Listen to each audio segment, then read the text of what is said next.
All right, tell me if there's sound now. Yeah. Let's see. Maybe it's There is sound now. Watch, guarantee. There is? Watch, there has to be. There's no sound. Wait a sec. This is quality television. No, this is the best. You can blame the moon. All right, tell me. There you go. There you go. Magic. We've got some sound. We're going to start again, right? Oh, so we're starting again. Starting again. Oh, let's Cut that part out. Just cut pretend that part nothing out. happened. All right, everybody, welcome to another episode of Unfiltered. My name's Rocco. This is Andy. We're here every week to show about nothing, but we talk about everything. Done. We're not going through what we went through before. Lucky it was muted. That's great. It was muted. I couldn't get the thing on. I got the thumbs up. We are today joined again for the second time by Iannella. She is the explicit empress. I am. Yes. So, I think we've seen you, I'm sure many of us have seen you all over the place, especially because you're a Cohen supporter. Mm-hmm. So, and I've heard you give a few, we need some Geminis in the slide and all that. We just got a new Gemini today. Yeah, so, all right, so we got all that, we've seen all that, but you're here today. Just tell us a little bit about yourself. Well, I was, I guess, born in New South Wales, so I'm not a AFL from birth, but moved down here. Still wasn't an AFL person. When I met my partner, he was the one, huge Carlton supporter. I loved the story because of the magical side of it. But I was a skeptic when it comes to astrology and tarot. I thought all of it was crap. And I lived with a girl who was one of those people who got up every morning and planned her day around what the magazine told her the energy would be. And I said to her one day, this is absolute bullshit and I'm going to prove it to you. And so I went down a rabbit hole, ADHD rabbit hole, to try and prove it wrong, and ended up going, oh no, this is correct. This is very correct, and have been doing it for work for a number of years. Tarot found its way into my life, I guess. I kind of was more spiritually open and just ended up buying this one deck of tarot cards that I hadn't planned to buy, and sort of worked with them and worked on my own stuff and my own intuition, and still shocks me. I started reading tarot on TikTok, just doing TikTok readings, and thought this is like a hilarious joke. There's no way that this can be real. I'm not even with these people. Yep. And I kept finding that people would contact me afterwards going like, oh my God, that happened. You know, I ended up getting a job in Malvern at a shop because of it, because I did a reading for someone who worked there.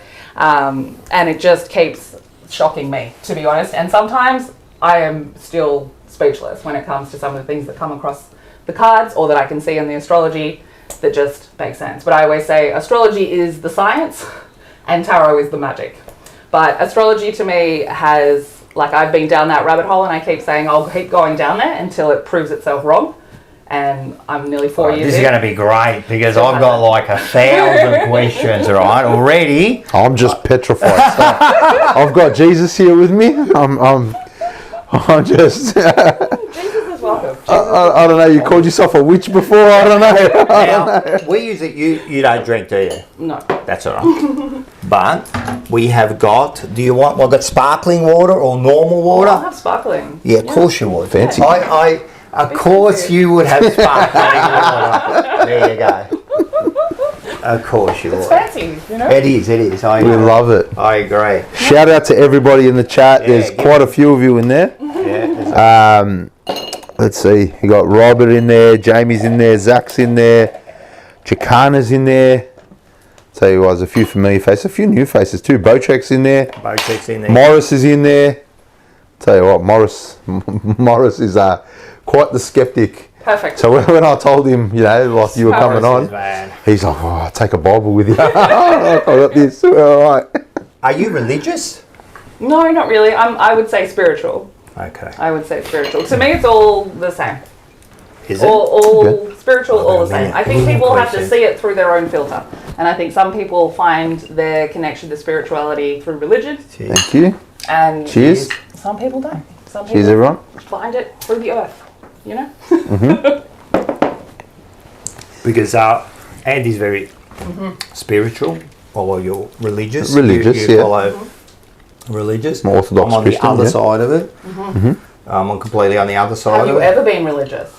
No, not really. I mean, when I was young, I was, of course, brought up in a Catholic But it's like, you know how you said you went down a rabbit hole. I went down a rabbit hole too. And the more I went down, the more I thought this can't be true.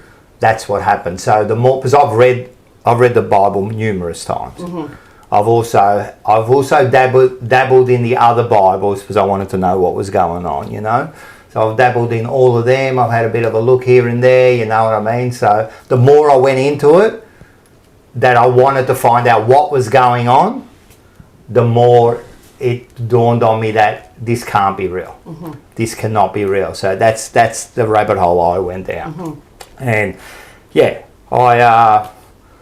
look, my life is like, this is how I do it. I try to believe as many truths as possible and try to believe as little untruths as possible. So for me, for something to be believed, you got to prove it to me. You know what I mean? So I don't believe in faith. Like you said, spiritual. I can ask you a question and say, what's spiritual? For me, spiritual is the connection that you have with your true self. What's your true self? I guess it's the version of yourself that is unfiltered in a way, right? Like you're born, then you experience your parents, then you experience life, society, everyone kind of tells you. But if I came from like Mars, right? I'm an alien now, and then you come up and you go, how would you describe spirituality to me? I would say that it is your truth. How you feel when, if nobody else existed, if nobody else had an opinion on who you were as a person, that's your truth. Because that's your truth. But why have you added, or not you, but why have they added the word spirituality? I think it's if it's your truth, you're saying it's your truth, and then we can go down a rabbit hole and go, what do you mean by your truth? Well, the spiritual to me, right? If we're connected to ourselves, we're all made of the same stardust, in my opinion, right? We are made of stardust, and so we all contain that one component, right? We all contain that one thing that we all have. That is the spiritual which is carbon, component. Silicon. Yeah, you can call it what it is. Well, that's exactly what it is. You can do that. We're all made of carbon, silicon. It all comes from. Yeah. Like scientifically, we are made from stardust. We are actually made from stardust because components like carbon and silicon and that can only be made from a dying star. So when all those protons and neutrons they get and they explode, that's when you make those carbons. So everything is made of carbon and silicon and hydrogen and everything. So if you look at a plant, or you look at a human, or you look at a car, we'll have 90% of the same molecules in us. So all the same, just a little bit different, you know? So if you want to say that we're all made out of the same stuff, I do believe we are all made out of the same stuff. So what you're saying now is because of that, there's a connection. Correct. Because of that, there is, I guess, the most recent podcast I listened to calling it this shared consciousness, right? So we all have this connection to this shared consciousness. And then we have all of these filters that kind of come into our lives. You know, we have a physical life. We have to adhere to the physical rules of this physical world. We also have to adhere to the things that we all choose to believe as a collective, like we all need to have jobs, we all need money, we all need all of these things that we all collectively believe. And all of those things filter that connection to yourself, filter that connection to that collective, to everybody else. And we distance ourselves based on, you know, I've got more money, you've got less money, I've got power, you don't have power, and these things are all filters. So when I say truth, when I say spirituality, I say all of that stuff to the side. It's like the connection to the part of you that is true, that doesn't care what you think of it, doesn't care even what the physical world rules are. There is that belief. I heard it explained like, you know, we have the mental when you're trying to make a decision. You have the mental faculties, they come in, they try and logic. Then you have emotion comes in, it wants to come in and bring that in as well. But your truth is that middle space, that space in between. It's not logical, it's not emotional, it just is. And when you are aligned with that, I would say you're aligned with your truth, you're connected to your own spirituality, and it is you knowing that that's the right thing to do. Not because of logic, not because of emotion, but because you know. I think that is kind of similar to what we were talking about last week, kind of like that ego death. You know, you kill your ego and you kind of are who you are. You know, you work out who your true self kind of is once you remove that ego. Yeah, but definitely the ego plays a part in everyone's life, you know. Ego plays a part in everyone's life for sure, you know. Yeah. Fear. I think ego and fear are the two biggest things that. Fear also. I think fear pushes a lot of things, you know. And the powers push fear too, so they can get control, you know. If I didn't fear God, well, God knows what I would have done. Wow, that's it. That's another thing. But do you need, like, I understand that you're saying your true worth and yourself and all that, but what you're doing now is, or what this does now is, you add something else to it, right? All you've done is, because what you're saying is already, a lot of it's unknown. Like, we do unknow a lot of things. Like, at the end of the day, we don't know a lot of things. What's consciousness? Like, no one really knows what's consciousness. I mean, they've had scientists who try to. We are conscious. What is conscious? What is conscious? Like, again, if I'm an alien, I say explain conscious to me. You're probably going to find it hard to explain it to me. Yeah. But what you've done now is you've added something extra to it. So now, not only have we got this mystery, right? You've added the mystery around it, and now not only have we got to work out this. We've got to work out this. So you really haven't, or when I say you, I mean the general, right? So you really haven't solved anything. All you've done is added another question. What's the question? Well, about this spirituality, I can't even say the word, spirituality, you know what I mean? This one being and all this. You're just adding something now that we don't understand. Have you heard the recent science that is looking down the pathway of, you know, we exist in this place where we would say that consciousness exists because we're physical bodies, right? That's it's awareness, right? But they're starting to look at it the other way around and say that physicality is created from consciousness. I haven't seen that study. I would like to see that study. Yeah, I'll send you some of the podcast. Send me the thing. Very interesting. But again, you know, with these studies, anyone can do a study. Oh, for sure. Anyone can come on a podcast like us and talk about stuff, you know. But until it's peer reviewed and all that, there's a lot of wackos out there just making up all sorts of stuff, you know. But I'll be interested to read. I'm ready to read anything. But yeah. Well, isn't consciousness kind of unique to or being aware of consciousness unique to the human experience? Is it? Maybe. Some people would say yes. A scientist on a podcast that I listen to would say no. So there's like a range of that, right? So then there is, yes, it is just the human experience, but then there are also people who believe that it's everything, that everything has some level of consciousness. Well, and so they say the universe is conscious, and they say all that. Again, you would have to prove that to me. There's no, but a tree's conscious. Because you know trees talk to each other. In a sense, have you heard? Because trees through the root system, right? Forests talk to each other. Yeah. Have you heard where you know when if an animal's eating, like a deer's eating a tree, they let out a smell where they let the other trees know there's danger? Is that consciousness?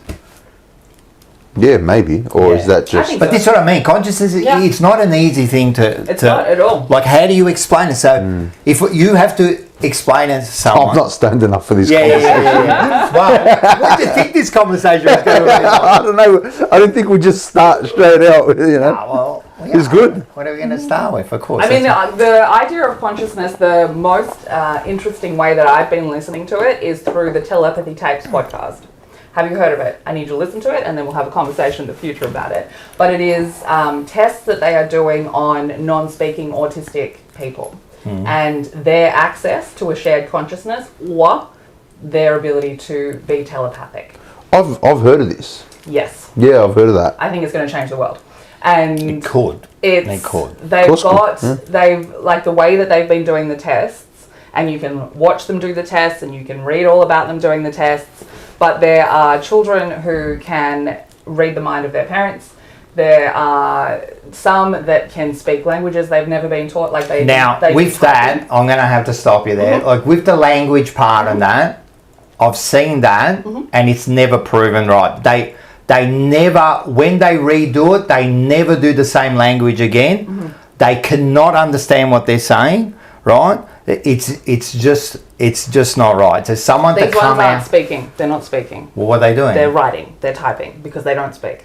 So they're typing in a different language. Yes, they can. There is one particular girl, who was reading hieroglyphs and like crazy. writing what they meant. So there's some really interesting work being done in that field. It's interesting. I like I don't know enough about it, so I can't really comment too much about it. Yeah, and that's where they're going down that consciousness path, right? Yeah. Of like, well, how are these children knowing these things? You know, there's children who would say in America on either side of the country that know each other, and they say, oh, I talked to him on the hill.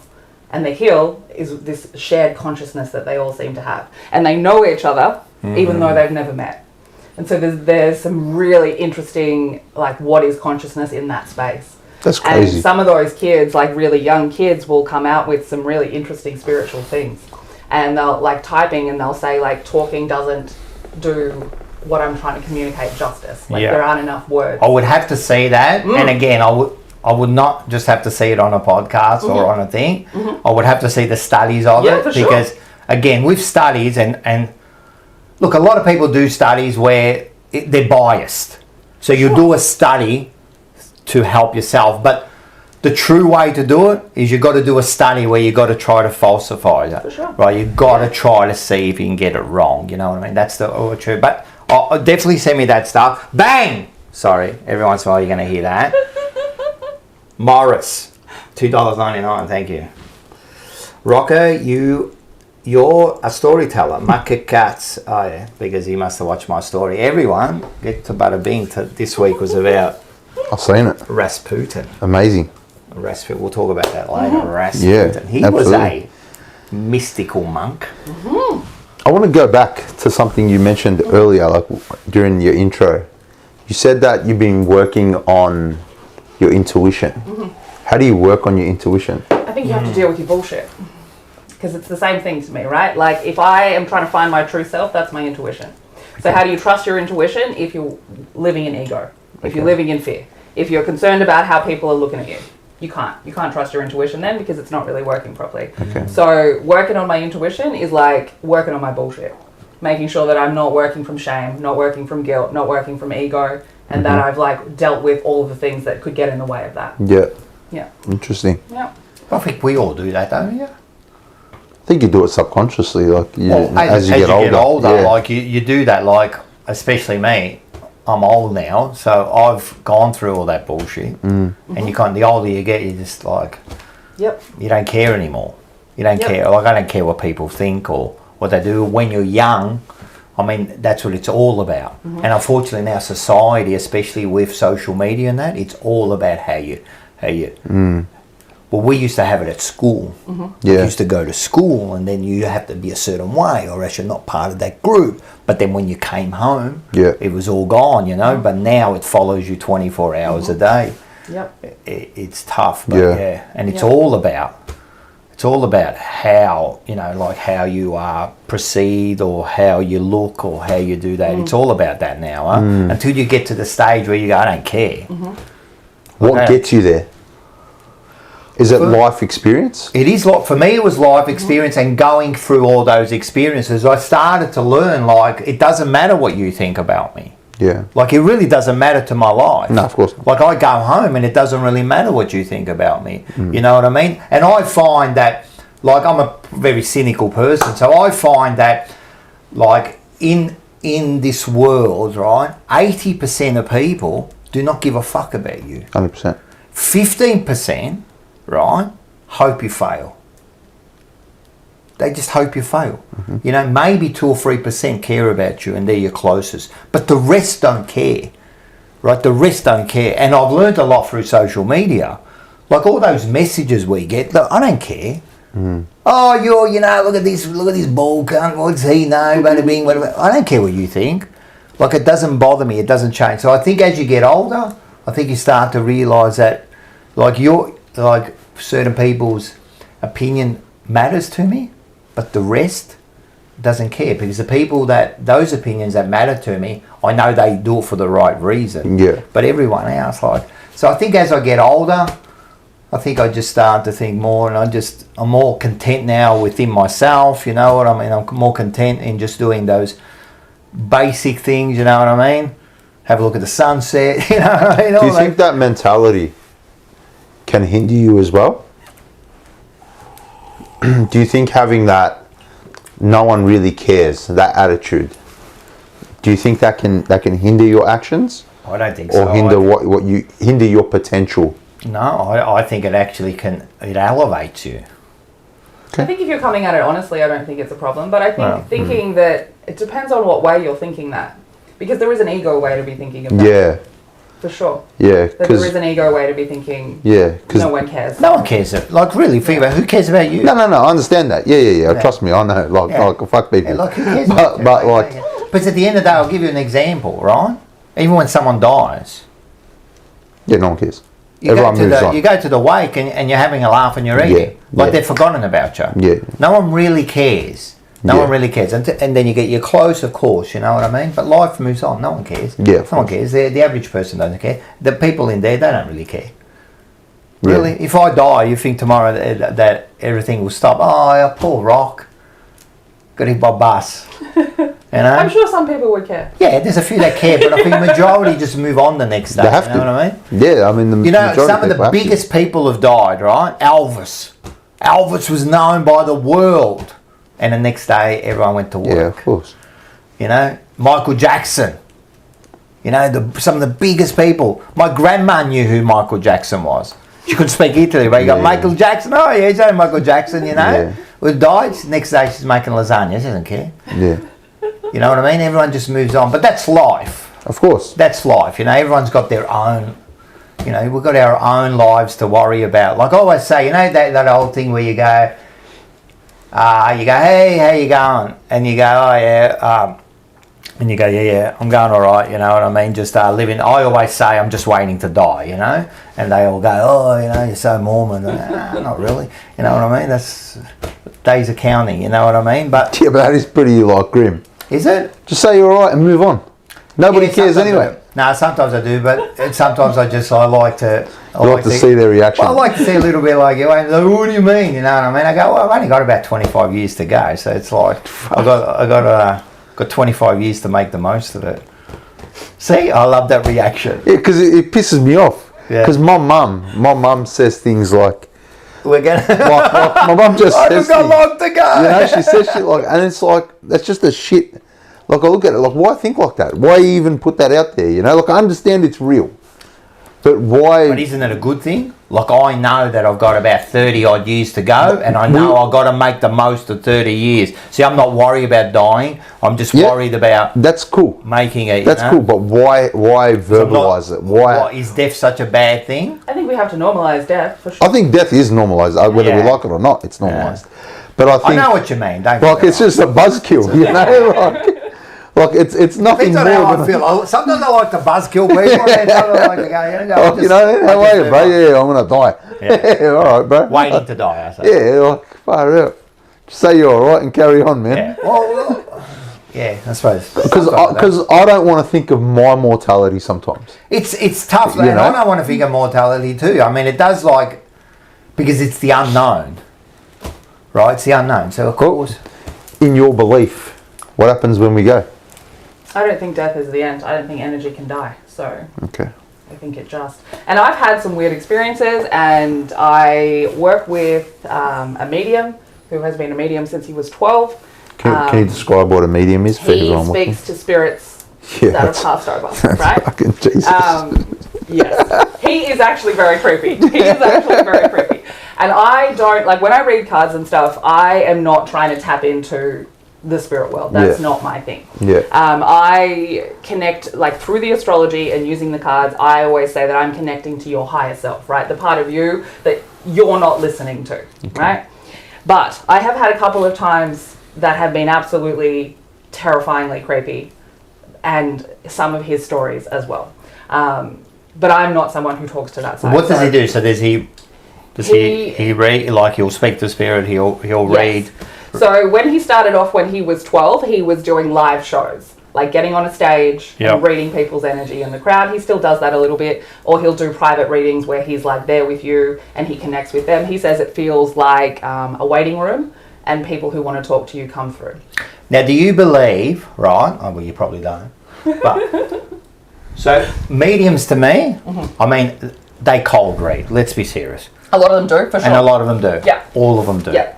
All of them do. Oh, no, not him. Well, that's the thing. Like, again, they never give you anything specific. He does very specific No, readings. they don't. They don't give it to you specific. No, they don't. They never get... No, they don't. They won't give you... Get him on. I want him on. I want him on. I won't be here. I'm not going to be here for it. I'm talking to him on Thursday. Yeah, get him on. Ask him. I'd love to do it. All four of us. Like, we'll have three of us and him. Here's an experience that I had that I can't explain, right? So I had a client, very regular client, we mostly did over the phone. He mostly wanted tarot, wasn't super interested in the astrology. He'd had a spiritual experience and he was trying to get more information. He was like trying to use it to like improve his business. And he'd gone and done one spiritual thing, and then he and I met. And we talked on the phone. We probably had 5 or 6 appointments together. And his readings were always very strange. Because most of the time, like I say, I'm connecting to your higher self. I'm reading your astrology, the map of your psyche, and I'm kind of explaining those things to you. But he was always after spiritual information. Like, what do my ancestors want from me? All of these sorts of things. And he finally came in for an in-person reading. And he's sitting across the table from me, and I'm doing his cards, and we're looking at the astrology, and, I was like, it seems like they don't believe that you're actually spiritual. Like, the message is telling me that they can tell that you are just using them to, like, get ahead. And they need you to prove that you're spiritual, that you are actually a believer, and they want you to go and do some kind of ancestral ritual. And he was like, okay, all right, that makes sense. And this is the part I can't explain. As he stands up to go, and we're talking about the details of the thing, it felt like a man whispered in my ear, tell him to bring the whiskey. And I turned around and I said, I need to tell you to bring the whiskey. And he started crying immediately, and he said, that's definitely my grandfather. That's who I need to do the ritual for. Okay, So where did I hear the whiskey? Who I told don't me know, that? because to me, like, you're in... He didn't talk about his grandfather. Yeah, I know, but you're in an environment where... You're in an environment where you're expecting this. I'm not expecting that. Well, because you are kind of, because there's someone who's speaking to spirits. So you are kind of expecting there's going to be spirits around. Yeah. Yes. He wants me to. But what I mean is you're putting it into your mind before you go there. So to say are you talking about he, like in his anyone? If you'll go, just but in this situation, are you talking about? Of course, everyone that was there, right? So there was you, him. me and him. So you already are expecting this because we're going to be talking to spirits or whatever you were doing. Yeah, you're already in your head. He has it too in his head, right? What's to say, right? Can you tell me that wasn't your imagination? I can't tell you what it was at all. Right. I can't tell you whether I'm reading his mind. I can't tell you what it was. So if you can't tell me if it wasn't your... I can't see in any way that I would imagine a man telling me to tell someone to bring whiskey. Why? Because we weren't talking about anything like that. But there's always, when you're talking to someone, there's always little inferences, right? Mm-hmm. There's always little things there. Now, for someone to say, bring me the whiskey, that's not something uncommon. Mm-hmm. But his reaction... Yes. Was uncommon. I know, but if I say to you, for example, your dad, you know what I mean? I'll say to him, he just told me, bring him a cigarette. Was he a smoker? Yeah, absolutely. So what I'm saying is you're not giving me anything that's extraordinary. Okay. You've just given me a basic thing. Give me the whiskey. Yeah. I guarantee that kind of era, 80% of men drank whiskey. Yeah. You know what I mean? So... What I'm saying is sometimes then can you tell me, could that have been something, could you have imagined that? I don't think so. No, you could have imagined that because it's proven. People imagine stuff. So you could have imagined. In that moment where I was, that was not at all where my mind was. I wasn't even... But could you have imagined it? Obviously we could have. All right, so if you could have imagined it, right, so why have you gone straight to... So can I read his mind? So Maybe I'm reading his mind.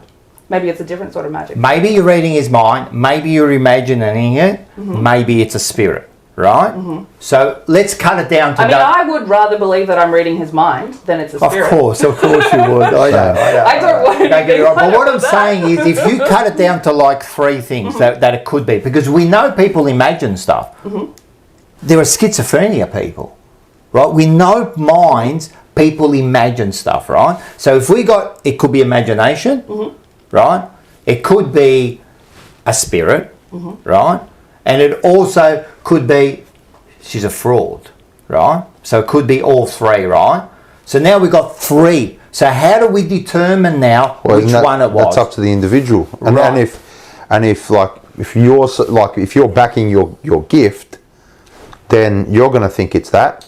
I questioned my gift quite a lot. So like it's kind of his decision too whether to believe. I understand, but then what you're doing is it's biased to you. But it's not biased. It is biased Because you're not. But For example, if you hear a sound, like people that like, Yeah. it's been proven that if you believe in spirits and that, Yeah. and you hear a sound at night, right? Your first You're gonna thing will think go it's to that. those. Yeah. Where I would go, what's creaking? But this is the difference.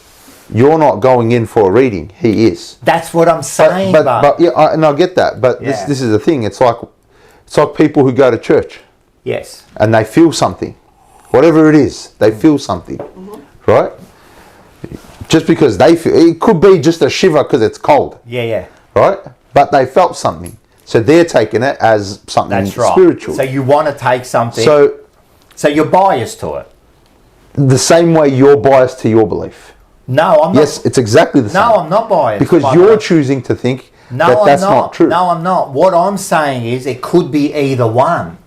So why does it matter which one I choose to believe It in? doesn't matter. Okay. It doesn't matter. Oh, that's all right then. No, it doesn't matter Yeah, what that's you all right believe. then. Yeah, Like, all right. whichever you believe, all I'm saying is I'm coming be. through. I'm coming through it on another point of view. Yeah. I'm not saying it was your mind. Yeah. What I'm saying It to could you be. is it could be either 3. Give us right? a bang, Rocco. Bang! Only Carlton, can you do a reading on Charlie Kerno and explain why he's such a bitch? Yeah. I've done 2 readings on Have you? Charlie. I want to hear them I was later. going to do another one today, so we can do one here. Done. There you go, Alright, Only let's do Carlton. one. Yes, we Shout can. out Andy Carlton. Hey, Only Yes, Carlton we can. started a YouTube channel. I saw him and he interviewed you. He did interview He went me. straight to the top, didn't he? He came straight to me. He came to Went my house. straight to the top. Hey, I was kicking back on Sunday. I get a knock on the door. I like it. I was like, fuck, who's this? He was standing at my front door like a standover No, man. but he told you. he was Nah, coming. of course. Yeah, of course. I was going to say. Nah, he's a psycho champion. just Make sure rock you it up. make sure you follow and Nah, subscribe make sure to you Only follow. Carlton. Absolute legend. He's I, a legend. I've looked into Charlie's energy quite a lot. I know all of the players of the Carlton team. I've got a spreadsheet with every single player in the whole AFL and their birth chart. I've love used it that. for gambling very successfully.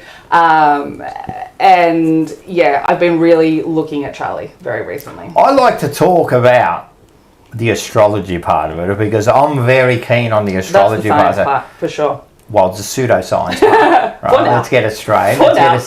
It's always been a pseudoscience, except for in about 2,000 years ago, but early in the century, they did.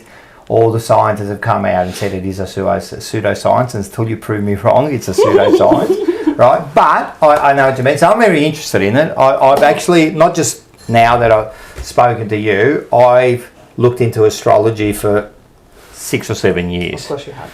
Of course I have. Of course I have. You're a Sagittarius. I look into There's not everything. enough wisdom in the world for you, sir. All right, so we'll get into that. So tell us a bit. I've got a million questions. Look, I've written them down. That's how because I don't want to stuff this up, right? So I'm going to ask you some honest questions.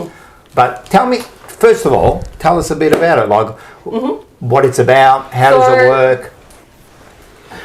Whether or not you choose to believe that it has any relation to the planets, I don't think matters. The reason that it got me interested at the start was obviously I was trying to prove somebody wrong and I got very righteous about it. But when I started looking into the way that it divides your psyche into different sections and it helps you understand each part, right? It helps you understand your ego, your emotions, your communication style, your like feminine energy, masculine energy, and there's like a number of different ones. And so in astrology, those different parts of our psyche, those headings are a planet, right? So when you take your first breath, we take a snapshot of where the planets are, where they sit within your energy, where, Sun in Capricorn. Sun was in Sagittarius when you were born. The moon was somewhere, Mercury was somewhere, everything was somewhere. The celestial bodies, yeah. Right, and so then those things all are a category of the psyche, and then they all have an energy attached to them, which is the constellation where they were, right? And so each of those kind of helps you understand like what that makeup of you is. And you can tell there's so many different levels to go into. I don't even think I'm halfway through them, but you can see how you experienced your father, how you experienced your mother. You can see what your communication style is, what the sort of relationships you would be best in, what sort of work you should go towards. And then you can use that map with what's currently going on, and you can see where you might be struggling, where you might have, you know, a better energy, a good luck energy, that's how I look at it for the AFL, is I can see, don't be trusting this person, they're definitely in their head about something, this one's got a childhood wound that's being activated by this. Sam Walsh was a really fun look because his chart is very much prone to injury, and so there are particular times throughout the year when he is very prone to injury because of the energy that the universe is giving him, and there's a number of players that have some of those things as well. So the astrology for me is just a map of your psyche and like the programming for your physical body. So how it's programmed, like it's the instruction manual, in my opinion. Yeah. Any questions? That's a lot of information. Like it's a lot of I'll information. start with something. So everyone that's born on the same day, same thing, should have the same personalities? Yes and no, right? Because time makes a difference. Because that will What change kind of time? the time that you were born. Yeah, but how far apart? It's about an hour and a half to 2 hours. So what about twins? Twins, I love doing twin charts. Twin charts are almost always exactly the same, except there'll be one or two things. So there's two sections to astrology, right? There's the planets, and then there is, we call them the houses. And so that sort of says where that sits within your life. And so the houses are the part that changes every about 2 hours. And that part makes you different. So you can be born on the same day, but if you have a different time of birth, even by 15 minutes, I've seen in twin charts before. But doesn't that give you an out? No. It does give you an out, because I know three sets of twins that are really close. I went to school with two of them since I was 5 years old. Completely different. They went completely different paths. Yeah, for sure. And they're born minutes apart. Yep, they can be. Because, for example, your birth chart, right, without a time of birth, there are 3 different placements that can be different from the start of the day to the end of the day. So doesn't that give you an out? In what way?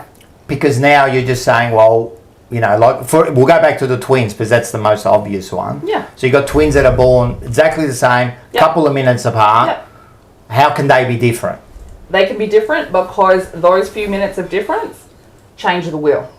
It can't a few minutes. It can't be a few minutes because the does. celestial bodies are in one position. It's not that part, right? It's the degrees, right?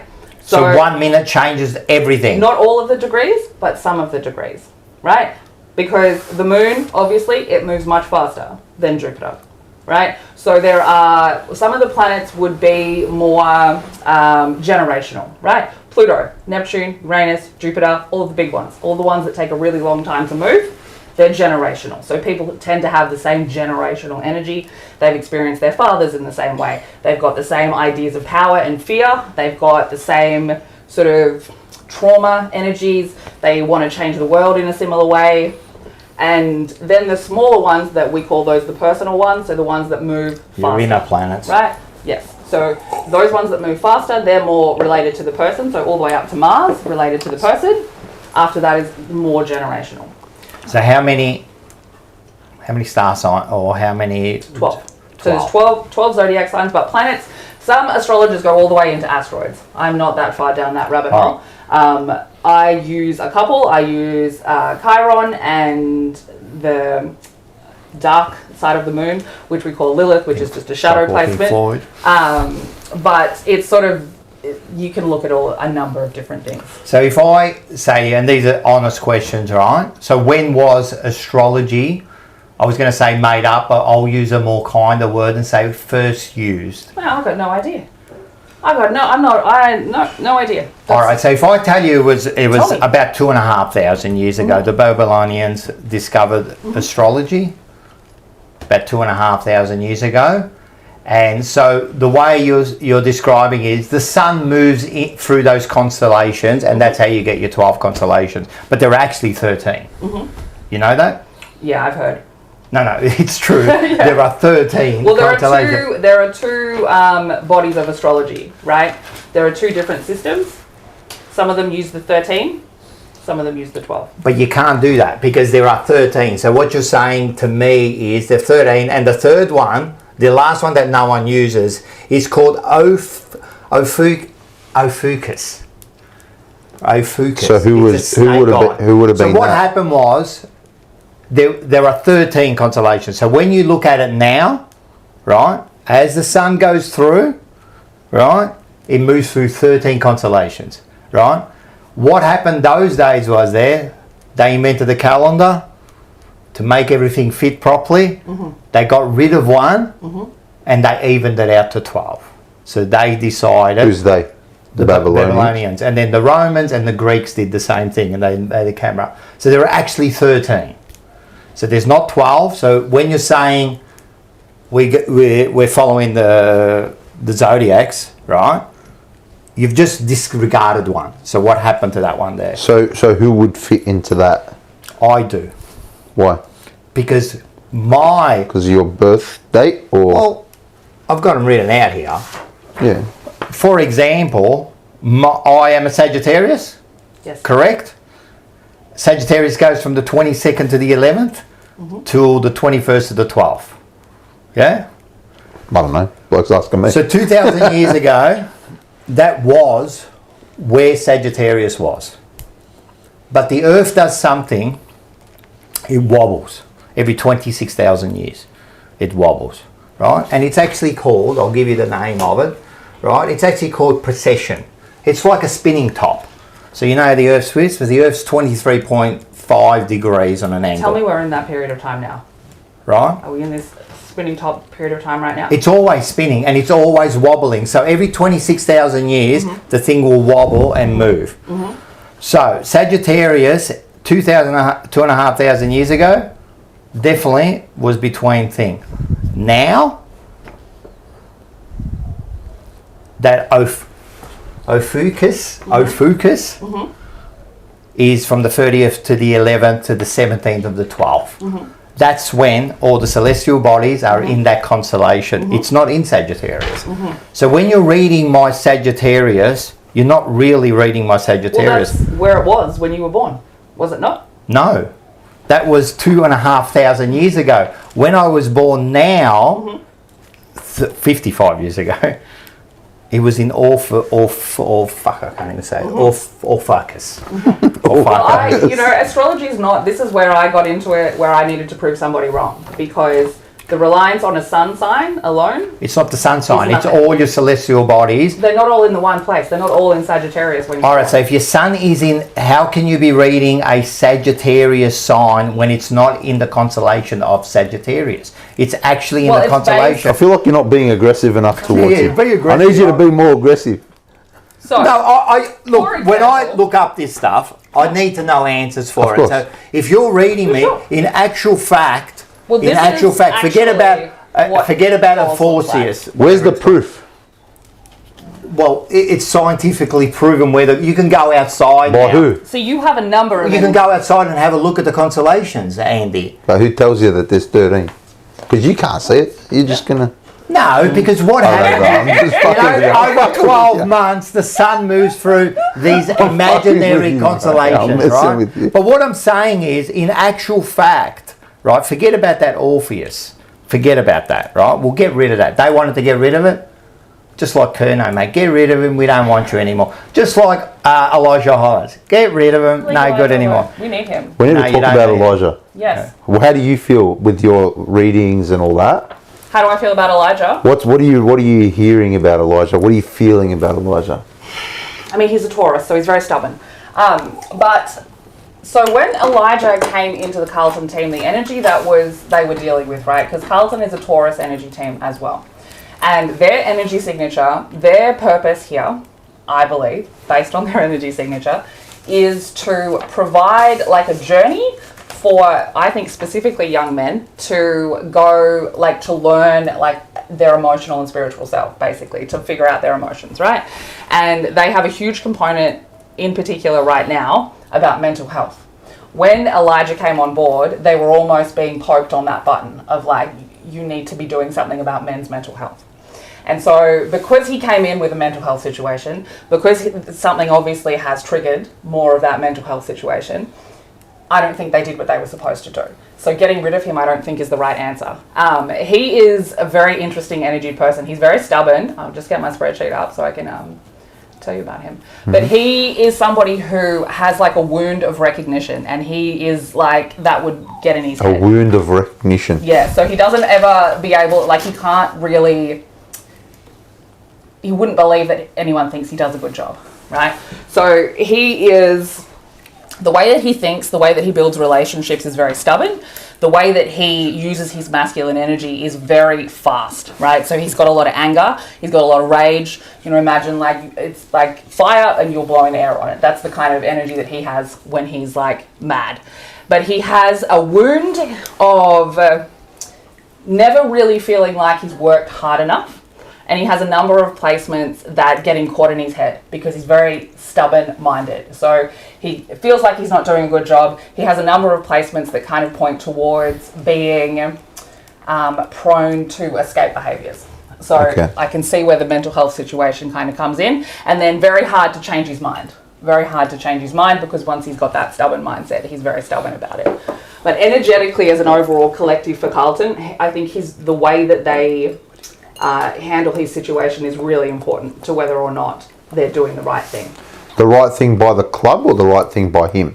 The right thing for the energy. So by him and for the club, both. Because the club needs to be able to support young men going through mental health situations. They don't have to, we're not a charity case. And he energetically, that's why they fucked up last year. We're not an energy case. We're not this is the charity, thing. But see, you need to get my information and prove this wrong, because when I started this and I did the overall energies of the team, I was doing it as a joke, right? I was like, this is hilarious. There's no way this is going to be real. But that's what I used for gambling, and that was very successful. And each team. When you say gambling, now you're talking my language. What are we talking about? Well, each team has a birthday, right? Because they were all created. Founded. Right. Yeah. So each team has a birthday, so each team has a birth chart. So based on that, and the energies that we get provided, I was tipping and doing gambling, being like, this team can't win. This team can't win. And like, if they're very close together, because some of the teams are, they're very energy-wise close together, then I would look at the players and be like, well, all of their important players are not. Have St Kilda, North Melbourne, have all of them got the same energy? Because they can't win either. No. St Kilda are an Aries energy team. So what's their problem? I mean, they're sooks, obviously. Aries is the baby of the zodiac. And they have a huge problem being stomping foot little babies. And St Kilda's main problem is Ross. Yeah. Bad energy. He is. He is vengeance. So I see St Kilda and Ross as, he's the king of vengeance, and that's his little stomping foot angry soldiers. I can't get past this, right? Because I've got to understand something. Or you've got to help me understand this, right? I can try. You're going to try to help me understand. When you read this, right, you're reading it because of their birthday, right? Mm-hmm. And that's when they were in that constellation. Is that correct? Mm-hmm. But you're reading the wrong constellation. Yeah, you might so. You're reading the wrong one. Correct. No, it's not, because... No, I'm not saying that, like, I'm not saying that what you're saying is not correct. So, I'm saying when I read people's birth charts, it is correct. No, but you're saying that. But what I'm saying is, for example, what is Elijah Holland? What is Elijah Holland? He's a Taurus. So you're reading a Taurus astrology chart. His birth chart or whatever but it is. That's not all the same, though. No, but that's what you're reading. That's what you're going on. No, yeah, but that's only... But you're still going on that, aren't you? That depends what I'm looking for. But he's not, because what date was he born? 25th of April, 2002. 25th of April. 25th, January, February, March, April. January, February, March, April, 4th. 25th of the 4th. Right? So he's really a Taurus. He is a Taurus. That's what you just said. Oh, Taurus. Sorry, He's a Taurus? 25th. Sorry, he's an Aries. He's a Taurus. No, he's really an Aries. Can I ask He's you? really an Aries. Can I ask you a Because question? Aries Rocco? in I that can see how same that would time work. is 24 days in there, and Taurus is only 7 days in that. Can I ask you a question? So he's Rocco? really only he's an Aries. He's an Aries. Can I ask you a question? Do you think that in the 2,500 years that have since passed, do you think education in that field has kind of adjusted for the adjustments needed? No. Why not? What's adjusted? Well, now they're it's doing based- 12 instead Yeah. of 13. So it's online. Because they took one, so they're actually taken one. But what I'm saying is, all I'm saying is this: you're reading. Yeah, but Let's I'm say not- you're reading I'm for not a reading Taurus. stars. You're reading for a Taurus, Yeah, I understand that, but Right. what I'm saying is, but you're reading the wrong chart. but the chart, maybe the chart. Well, they changed the chart, right? But you're saying it's a Taurus hang chart. on a second. But the same way that you would adjust when you learn, a new version of history or a new version of something, right? But it's about the observing of the behaviour, right? Exactly. But then why So you if- even naming the I don't know. I don't even believe in it, bro. I'm just. Maybe the names are bullshit. Maybe the names are wrong, right? But if we have been looking at that time period, the Taurus time period, take out the constellation, take out all of that. If we have been looking at the Taurus time period and we have been noting behaviours of people born within that space, you can call it whatever you want. Call it donkeys if you like. Right. But if we have been doing that since we changed the calendar, then that's the information that astrologers use, right? I understand that, but you're telling someone you're born on this day, right? So we're reading it because of this constellation. You are still using the celestial bodies in that constellation. You are using that. You might go above that and use something else, but you're still using that. But it's wrong information. Because you're reading the wrong chart. They're actually in this constellation. Yeah, but maybe the information, instead of being so concise into 13, over 2,500 years. No, but what you're saying is if you... I understand what you're saying. I'm just trying to play devil's advocate. When you're born only in this time period. Only in this time period. Yeah. Because there's specific dates. Yeah. It's dates and times. Right, of so birth. specific Correct. times and dot. Yeah. But it's dates. It's from this date to this Yep. date. Let's forget about the time. And you're saying when you're in this little pizza segment here of the constellation of Taurus, right? You have got these traits. But They overlap though, right? They're no, because what you're not the doing is dates, you're the reading behaviours. a different... The behaviours, right? So you start at Aries, right? Aries is first, Taurus is second. A Taurus is an earth-based sign. It's a more grounded energy. And Aries is a fire sign. But you're still reading the wrong one. That's what I don't get it. Yeah, but what I'm trying to There say is is... crossover, right? Because a Taurus is an Aries, right? A Taurus is very similar to an Aries, but it has more stubbornness. It has more groundedness. There's more earth to it. Taurus? So, yes. Is Rocco a Taurus? No, I'm a Rocco's a Sagittarius. or But I'll fuckers, give you- whatever Look, it's I'll give called. you another one. For example, like you say that, right? But for example, right? I'll give you one, right? You say like Virgo, like you've divided the star signs into 12 equal because it suits you. That's all you've done. You've divided because Well, I it suits didn't. you. Well, I don't mean you. I mean the whole thing, right? You moved it because it suits you, right? Or because they had to. No, because it suited them. No, but they had to. No, because it suited them. But they had didn't have to. Because it's Because it made it easier because they already had a 12-month calendar. Yeah. So to make it easier, Yeah. they get rid of one, right? And then they even out everyone else. But you're wrong because I'll give you an example. But who says they're wrong? Because my God, it's a fact, Andy. That's how they get it is the sun moves through that. You know what a constellation is? You know what a constellation I do is? know. So there's a constellation, and the sun moves it through that constellation through that period. Yeah. That's how you are that thing, Yeah. right? So that 13th constellation is still there, right? Yes, but they don't read it. But they don't acknowledge that constellation. Right. Okay. So maybe again, this is new to me, right? So I don't know anything about anything. I'm just thinking over 2,500 years, whatever sign or whatever star sign or whatever it is that crosses over through there, at the time that the Earth goes over, I don't know what the fuck I'm talking about, right? Maybe the information has kind of grown over the years to cover that base within that structure. How? The modern if you're structure. reading it for because that. There are people more educated than me on But star what you're signs saying is that you're reading it because the celestial bodies are in this area of the sky. That's why you are like that. Yeah. Because that's what gives you the energy, right? Because it's in that part of the sky. But I believe in weren't Jesus born- Christ, bro. Even the whole sky. But you weren't born in that. Jesus made me this but way, you weren't bro. born in that constellation. So you are actually reading a different one. Why even name them? If you're just saying now they cross over. Like I was going to say this. Yeah. You know, like Virgo. Yeah, me. Well, you just triggered him. no. Well, no. I'll give you something about Virgo. Tell me about Virgo. What I've got dates are they? Sagittarius, Mars, What Virgo. dates are they? It's like the 22nd until the 23rd to the 22nd, the 8th and the 9th, yeah? Well, it's not correct.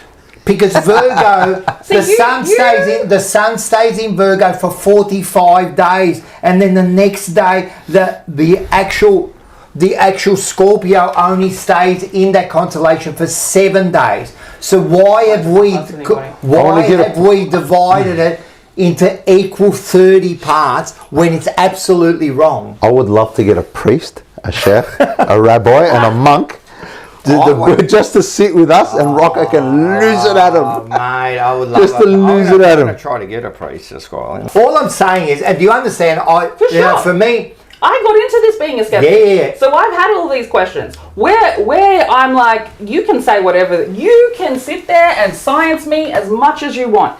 Every single client that I have had for years, every single one, skeptic or not, has validated that the information that I'm telling them is correct. And I'm not just saying things like, oh, you're a Taurus, so you're stubborn. That's not how astrology actually works, right? Everything has a different, because it's biased. Everything, the degrees, everything Because it's has biased. Because the readings people give are vague. No. They are. How many readings have you had? Well, the ones I see are vague, because even if I read them, because even today I went through and read through it because I wanted to catch up, they're all vague. Yes. They're all, you should really take a challenge. Yes. Are you talking about reading like a zodiac sun? It doesn't matter, whatever. Even if you read me that, does. all right, you know what we're Yes, going it to does do? matter. You know what we're going to do? Yes, it does matter. You're going to read me mine, because you did my readings. I did. I don't think it's going to be, Andy's is going to be very accurate because I've got a time of birth. Which changes some things, and yours especially changes based on time of birth. So it's. But you did read you did actually go to the Arfutus, or you went to Sagittarius? Because I'm not a Sagittarius. I just put your birthday in, and it shows me this. Well, if anything, as I said, I'm a Scorpion. You are absolutely not a Scorpio. I'm telling you. I was born. Listen. Your Venus is in Scorpio, bro. Correct. The way expand your life. In actual fact, I'm an Orpheus, whatever the fuck it is called, right? Because the 30th to the 11th to the 17th of the 12th is when the celestial bodies and the sun is in that constellation. So I am not a Sagittarius. You're reading the wrong one. Why do you know what you sound like? a Sagittarius? You sound like somebody who bro, science moves on. Correct? Yeah. Okay. But that's proven. But why can't... Hang on a second. But why can't a studied field... No, but what I'm saying... You're not listening, Andy. All I'm saying... No, I understand what you're saying. All I'm saying is this one thing. All I'm trying to make you understand is this one thing. You're reading some sort of star sign, whatever you do, right? Yeah. You're reading it. And you're saying it's because... Do you understand? I understand. You're saying it's because I was born in that constellation. I understand. But I wasn't. I understand. But what I'm saying... So how can that be right? But what I'm saying... Question. How can it be right? Yeah. Yes, it is. All I'm saying... That's not an answer, because all I'm saying, as someone who's in the middle, right? I'm just devil's advocate tonight, right? I like it. So all I'm saying is, You believe in the devil too. if science can change, then my Lord, there are people. you're not listening, bro. No, I am listening. I'm using science as an example, right? If they can say, hey, look, we've adjusted some things. But they adjust it with proof. Okay, whatever. But she believes that this is the right way. We're just going on the belief. But all I'm saying is answer this question. Okay. All I want you, now because you're answering so much, I want you to, answer it because... What's the question? The question is, if you're reading me as a Sagittarius, because my son was in the Sagittarius. Yep, correct. Right? Yep. Right? And I am that because of that. And all Sagittarius. But you're reading the wrong one. Yep. I wasn't born in that one. Okay.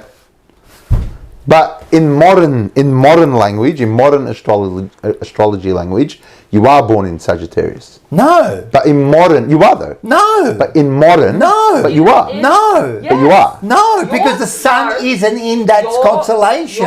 It's fact. You can go outside. But star sign was Herald Sun. Star sign.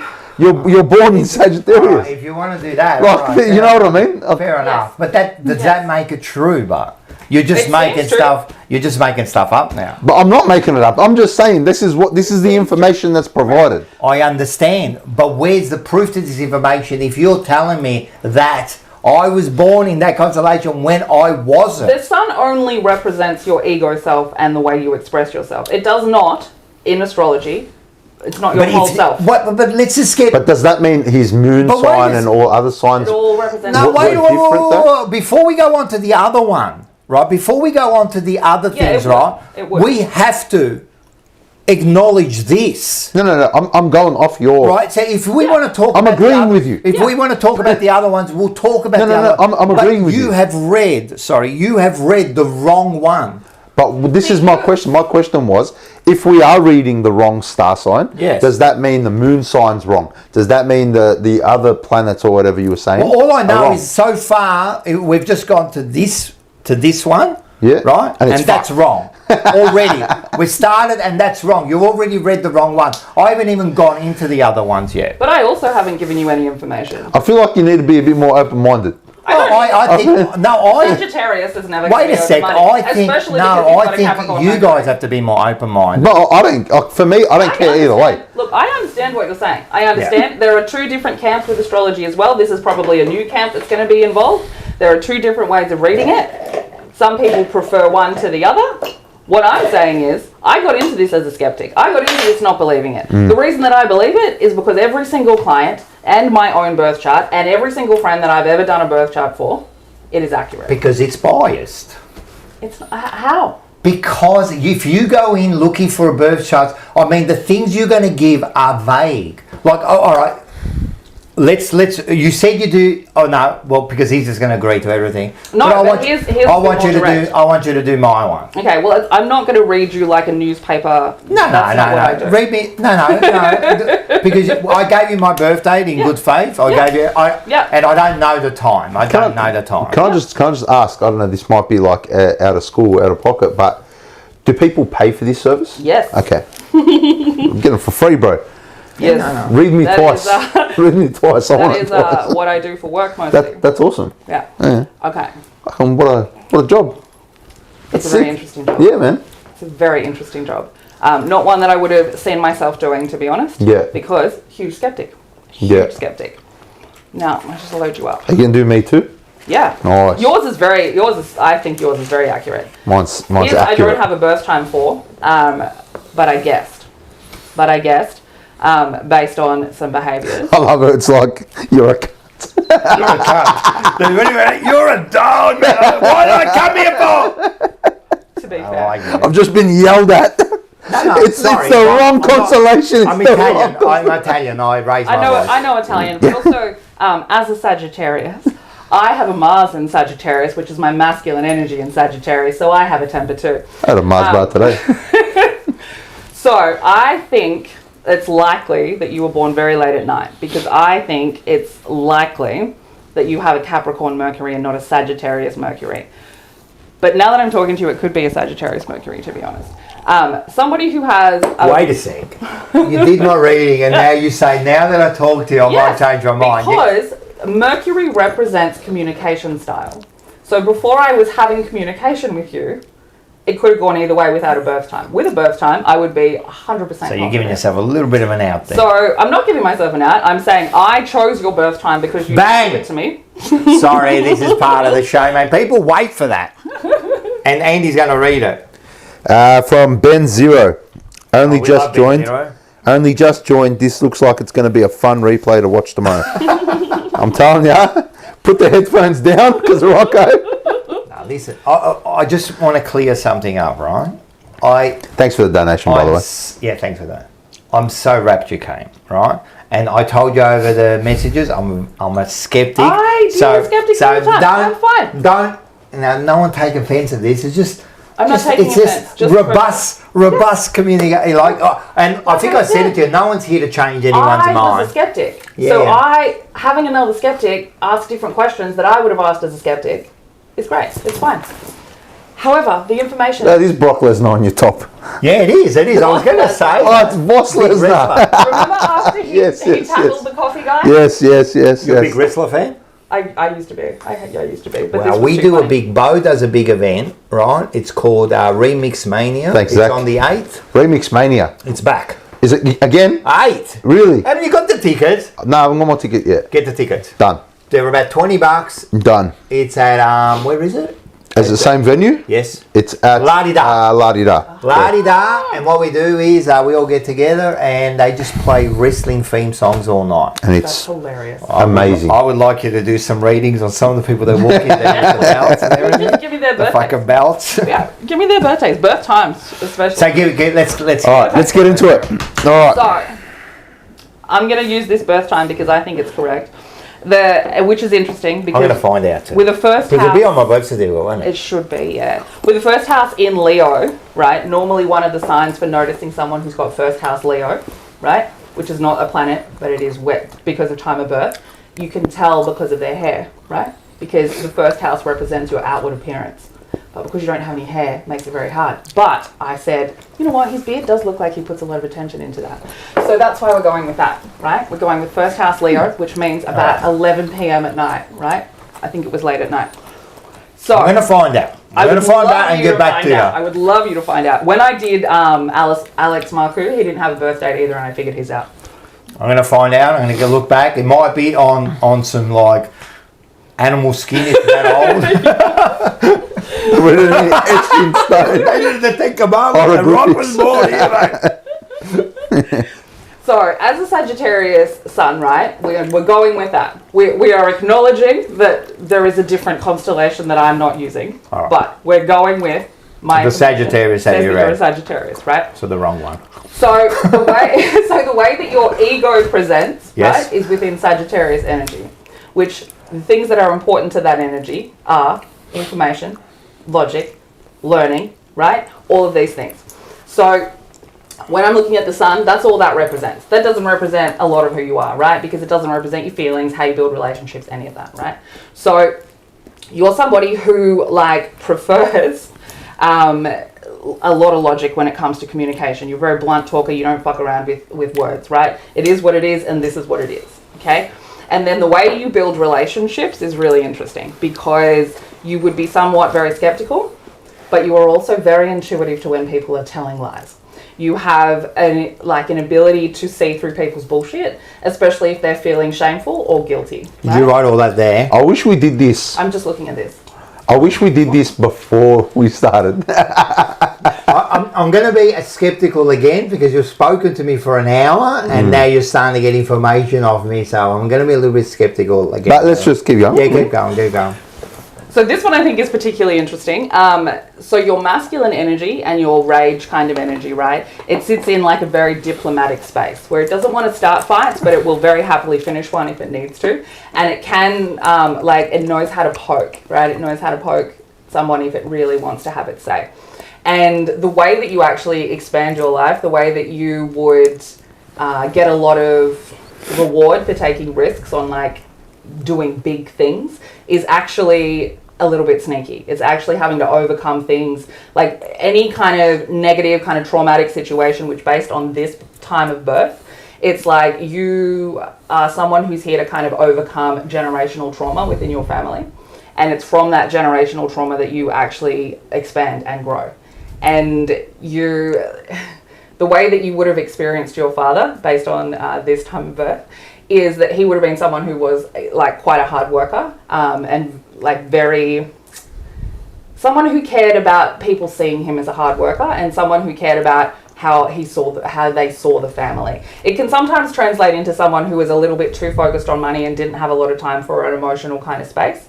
And the way that you experienced your mother, she, very interesting and eccentric kind of an energy there. Like somebody who potentially didn't have a depth of emotions as well, was kind of more intellectual, which obviously no surprise. And then the way that you actually change your life, the way that you evolve as a person is through relationships with people. It's through learning through people. And there is actually, that's where one of your more mystical kind of energies is the way that you balance out with people and the way that you can use their information to kind of help you evolve. Then you're of the generation, and this is really, your birth, I want the birth time because your birth chart, there are so many interesting things about it. So there are 29 degrees in the astrology that I use, 29 degrees for each sign. And Pluto represents power and fear. And yours is in Virgo at 29 degrees, which means it's the most intense version of that. And we just had an incredibly powerful eclipse at 29 degrees of Virgo, which kind of put you into a position of power. And there are a number of other placements in your chart that tell me that, I mean, you're here to make money. You're here to be seen making money. You're here to really transform, literally, transform what it is, what spiritual is, what mystical is, what the other side of the world is. The way that your mind works in that space, it sort of balances information. And because it has a directness to it, because it has a groundedness to it, and it has a very logic base to it, and there is enjoyment that you get from having that logic base to the way that your information circulates and how you balance information from other people, and you're more, because your masculine energy and your aggression will listen first before it fights.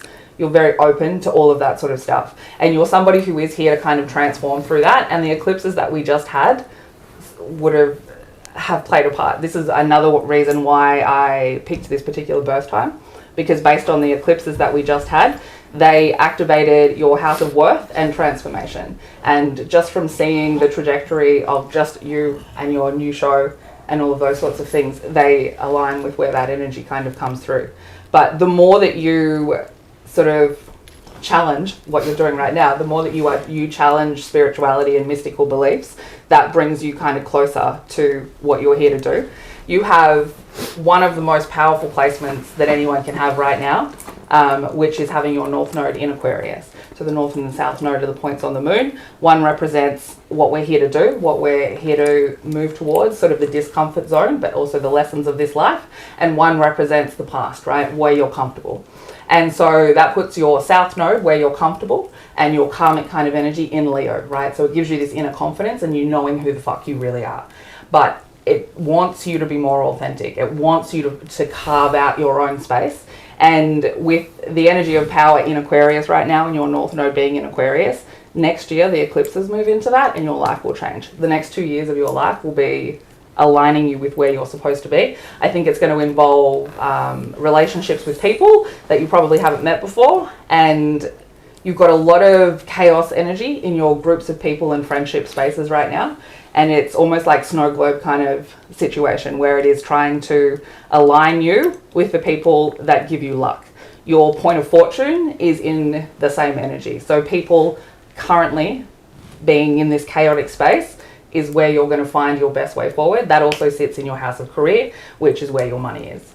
You have childhood wound spaces, one of which is like a wound of identity, which I think very clearly comes from the fact that you're always finding new information out, very much searching. But it also means that like there was a lot of judgment around when you were a kid, whether it was that there were a lot of rules in your house, whether you were kind of expected to show up a certain way. And one of the placements that I get a lot of, I find it very helpful for people, is this rejected self. So the parts of us that we sort of push away because of how we grew up. And yours is in Virgo energy, which means that there are like parts of you that kind of got rejected because either it wasn't seen to be being helpful or you overgave to people and had to pull it back. And Sagittarius energy is pretty renowned for that, like in its early days, over-giving to people, giving too much and being too optimistic about how the relationship is being built. But with your Venus in Scorpio, you are very able to read people's bullshit. And like 4th house, I think there's, if I was reading this chart and to someone who wasn't skeptical, I would say that the spiritual energy runs through your mother. And that you have a connection to the mother line and that you have access to that energy. But being that that sits in your 12th house represents things that we can't see about ourselves. So there you go. That's very in-depth. That's astrology. How do you feel? That's all wrong. No, I didn't say it was all wrong. No, because your constellation. Well, yeah, because it was reading the wrong constellation. But that's not the point. So you read it, and the way I interpret that is there were some things that were right, and there were some things that were wrong, and there were a lot of things that were vague. Come back to me with the time of birth. So, no, but even the things that you're saying to me sometimes can be interpreted either way. Like you can, like a lot of things are generalised. You know what That's I mean? how I feel about astrology. You know what I mean? Like a lot of things are it's very generalised. So what happens Yeah, is you especially can, without a time of and birth. then Yeah. and remember another thing with when people do readings and that, it's a lot of positive stuff. Right? Yeah, I want the negatives. Yeah, not mine. Do you? Because I can start there. They give you the positive. So what happens is you attract to the positive stuff. So of course if someone says, listen, you're a little bit like, you know what I mean, you can be a little bit outspoken, but you like to keep back and that, but you know, you're really warm-hearted, you know what I mean? Like People like to hear that. yeah, and so you kind of attract to it. So as I said, some of it resonated, a lot of it didn't. You're absolutely wrong about some of those things when I was Give me a listening time to of it. birth. Right, but some of it, yeah, resonated, and as I said, some of it's vague. You know, that's the way I feel about it. But it's like I said, time of birth makes a huge difference. well, you got his time of I birth. do have his time of birth. So you're a Capricorn, right? Yeah. So you're a Capricorn with a Scorpio moon. Yeah. I have a Scorpio moon. We share a number of placements. Nice. I have a Scorpio moon. You have Mars and Sagittarius. So I'm just gonna. You want the dark stuff? We can start down the bottom of the chart. So your chart reads like someone who had their childhood stolen by responsibility, right, for some reason or another, and that there were early experiences that you had that sort of taught you that sort of seeking attention or recognition, there wasn't any time for it or there wasn't any place for it, and we didn't need it, and that sort of causes a little bit of either embarrassment or guilt or shame when it comes to like showing either your true self or something that you've created, some kind of project, something that's like true for you. There's like a struggle in being able to really do that confidently. And that sort of affects the way that people see you, and it affects your outward reputation. So there is a power in that, like overcoming that will really, like it helps inspire people. And those wound placements are sort of the things that once you overcome them, they do become your biggest power. And one of the things that comes with that rejected self of being afraid to sort of show your creativity, it generally means either as a kid, you or someone overshadowed you, like there was either like if you ran your fastest race ever, somebody has run 3 times faster than that, and so you don't get the recognition, somebody else does. Or that there was no place for you to be creative, which like your chart really does read like someone who didn't really get to have a lot of a childhood, that was kind of either by choice or by circumstance really given a lot of responsibility at quite a young age. And you have a placement that also says that there's potentially like a bit of a family secret or some kind of abandonment when it comes to feeling nurtured by either one or both of the parents. I would say probably not your mother, because with a moon in Scorpio, that's really someone who has a lot of depth of feeling. It's somebody who has experienced a lot of trauma and who has kind of overcome it, but there is a darkness to it and there is a mystical quality to that darkness. But she affects the way that you communicate with people and how you have fun. So very interesting. And the way that you would have experienced your father energy is a lot more fiery, like your Saturn is in Sagittarius, so that sort of means that it was someone who was hungry for knowledge, but there's also a fire to it and there's also a strictness to it, and that also affects your ability to have fun. And so you've got a lot of Pisces and Cancer energy in your chart, right, which makes you very intuitive, very emotional, and like very spiritual. So I'm not surprised at all to find that you're very spiritual, and your spiritual energy. You're holding a cross. Yeah, but like your spiritual energy, the way that it sort of plays out for you is that it's better for you when it's strict, when there are rules that you can follow. There's a strictness to your the way that it sort of transforms you. Like it's the habitual side of the spirituality that actually transforms you. That there is actually a connection to your body, you know, and like so. Spirituality has a positive effect, absolutely, on your ego, and it will really help you sort of find the strength in the fiery temper that you have, right? And that's one of the things that I think in this chart that habitual spirituality helps with, is that a Mars in Sagittarius, as I well know, yours is slightly different to mine, but like the way that you communicate, it's either that you experience seeing it as a child, or as a younger man you sort of let your tongue get away with you within family spaces, and then you kind of hold a bit of shame for that. Especially the connection to the mother is huge in here. So if you had, you know, outspoken something to your mother, the guilt is quite heavy. And so there is that sort of where that transformation energy comes from, is like really having that respect for your mother, and like that sort of helps calm that. And then you have the religion and the habitual nature of religion, and it sort of keeps everything kind of running more smoothly, because that is a very fiery place to have a masculine energy. And especially, you know, you have that wound of like not wanting to have your creativity seen or have yourself seen. So generally that's the kind of energy that, like, as a teenager you're probably quite fiery, probably with someone who didn't really like being spoken to in a certain number of ways. But all of transforming all of that, you also have a wound of sort of not feeling like there was space for your thoughts or feelings or ideas to be heard by anybody. And that sort of affects how you build friendships with people, and really affects how open you feel around people. You do have a lot of chaos in that house right now, which is trying to change that for you. It's trying to really shake it up so you can see it in a completely new perspective. But it's because you are, the way that your energy presents in relationships is so authentic. There is like, you wouldn't have one single relationship with anybody that's the same. It's like you base the relationship that you have on that person. You get to know them, and then the relationship reflects that. You don't sort of go, well, I have friends that all do this. You sort of take it one at a time, and you have to do that because your communication style is also quite different as well. And you know, you have this chart that kind of says that a lot of the times the way that you spoke and built relationships up until, I mean, forever, sort of feeling different to other people, sort of feeling weird, like you don't quite do it like other people. And that does affect your relationships with people as well. And you're sort of, one of the most interesting things about this is that you're somebody who really needs to be seen and cared for everything that you are. And that relationships need to be, you know, you need to learn about each other. We need to learn about each other, that a good relationship takes time. But there is a huge, and like, it probably has been seen as like a fear of commitment, but it's not. It's like, you need to be free. So it's not the commitment that you're afraid of, it's like not having freedom. So the difference being like a relationship, being in a committed relationship, we're not scared of that. But if I'm in a committed relationship and you're going to stop me from being myself, then I'm definitely scared of that. And that's because that's why it takes you time to get to know people, and that's why you have these very individual relationships with different people. And a lot of that comes from this mother energy, this connection to the mother. But you're really someone who is like this kind of tougher exterior, but quite like soft on the inside. And the right person is the right person. And like everybody else, anyone who's going to take your freedom, anyone who isn't going to understand the way you communicate and the way that you give love and nurturing, they're always going to see you as weird. And you're always going to feel that way.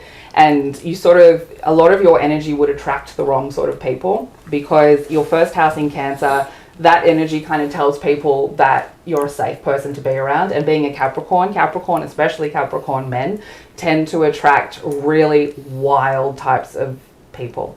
If you're attracted to women, if it's feminine energy, then you tend to find like they don't have any grounding. They tend to be very kind of all over the place because they're attracted to your stability. They want your stability. And like, that's something that you would happily give, but again, not if your freedom is being taken away.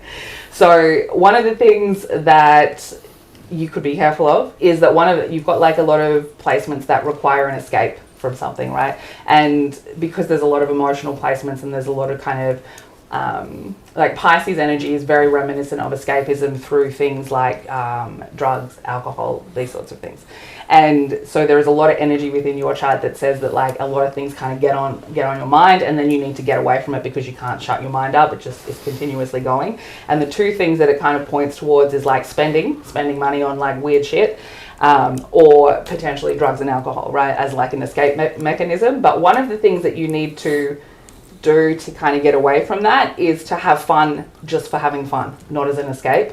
Because you're somebody who's very hardworking and very kind of grounded into hard work and likes the habitual things, there is a need for you to just have fun for the sake of having fun, and to not just, okay, well, finally I can go and do this, and scheduling it in, to just like go and do it, spontaneously go and do it. And that sort of will help that escapism, because anytime you are made to feel that like your voice or your emotions or your ideas don't have a place to be heard, that will directly trigger that escape mechanism that sort of says, well, now I don't really want to be around people. And particularly one of the reasons that you are quite spiritual within groups of people is because of that, is because there is this safety within the habitual nature of spirituality. So the kind of the relationships that you form in there tend to all follow the same rules, and so you kind of know how to fit in. And having that space growing up feeling a little bit weird, a little bit different from other people, there's like safety in repetitive routines, and they're almost like your best friend, your repetitive routines, and they would help you change a lot of things. A lot of your self-worth is in that energy, so more repetitive routines kind of help you feel more worthy of being able to do things, but there is still a requirement for them to be authentic to you. So there is a need almost for you to kind of take all the habits that you have, your family habits, your religious habits, and sort of form your own system, because that's where you'll get the most worth out of it. And that's, you know, you're somebody who, even when we're looking at worth, we're looking at self-worth, but it's also directly affects your financial worth. So the more of those habits that you can build that are related to you, the more you kind of are abundant in a number of ways. Your strongest ties to your family, some of them probably haven't been very emotionally supportive, some of them probably haven't been very helpful at all. And it reads like someone who would have had a lot of changes in their childhood. And you know, because there's the mother energy that's experienced a lot of trauma, it actually helps you feel things very deeply, and that's what makes you very intuitive to other people's feelings, and you kind of know how to show up in that way. You also have a huge trigger point that when there are problems within your family that make you feel uncomfortable, your health can suffer from that. So either your mental health or your physical health. And like when you feel like there's no protection, or when you're unable to protect somebody, that triggers your health. And I've already mentioned about the relationships needing to have a lot of freedom within that space. And it's like random moments of freedom, you know, like there is a nature within you that wants to have that very solid, very committed, very long-term relationship, but it needs that spontaneous freedom. And a couple of the people that I've read with similar placements in that you have, they're the sort of people who need, before they settle down, they tend to need to have somebody who they can then also go off on their own holiday for a couple of weeks and just kind of come back down to themselves. You're also somebody, you're quite strict within like the ethical requirements of relationships, and it's not something that you would want to bend. So again, it sort of makes you kind of hold back a little bit with meeting people, because you're someone who will just automatically treat people like they're your friend, but you know, your inner world is not going to let somebody in if they don't contain the same ethics as you, if they don't have the same kind of habits as you around family.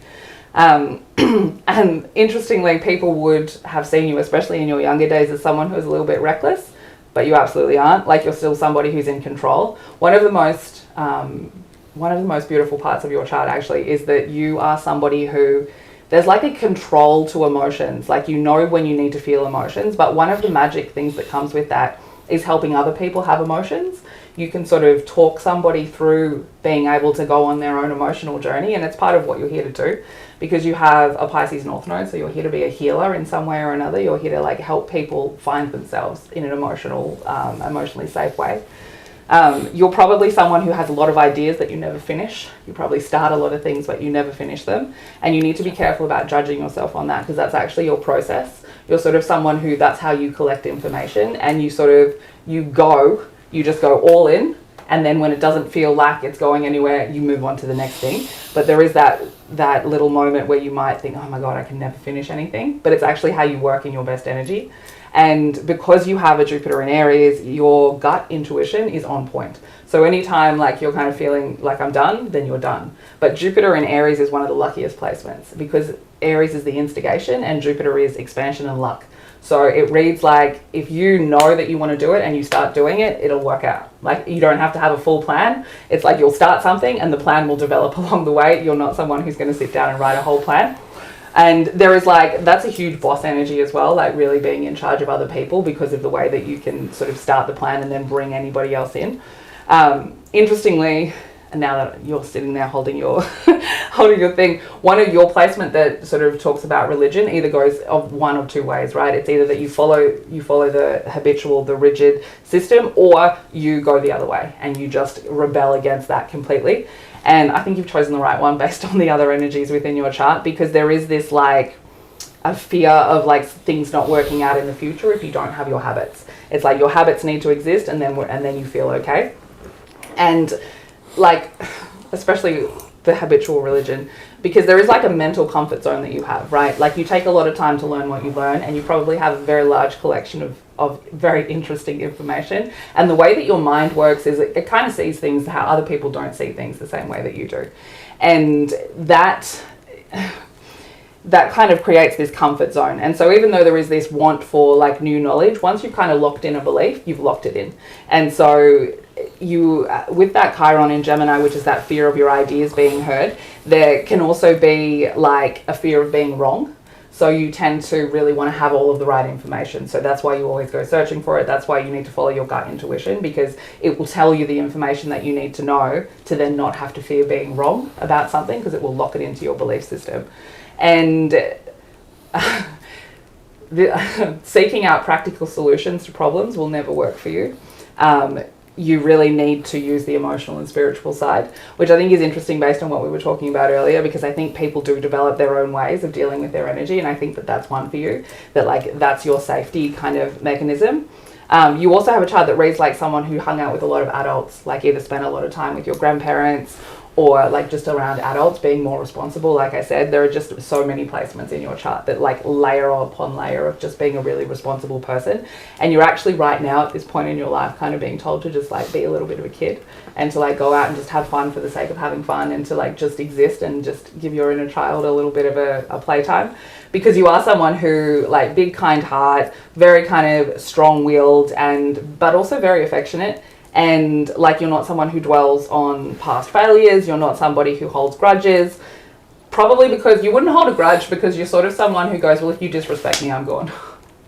You know, and that comes, I think, from that fiery place, that fiery like, well, if I stay and hear what you've got to say after you've disrespected me, I'm going to say something I don't want to say, and then I don't want to deal with that. But there's a huge resilience to you. You're never somebody who's going to feel happy at like a 9-to-5 job, again, because of the freedom component to you. You really need to be like, if you are at a 9-to-5 job, you've got to have some things on the side. You've got to have this freedom to be able to go and do what it is that you want to do.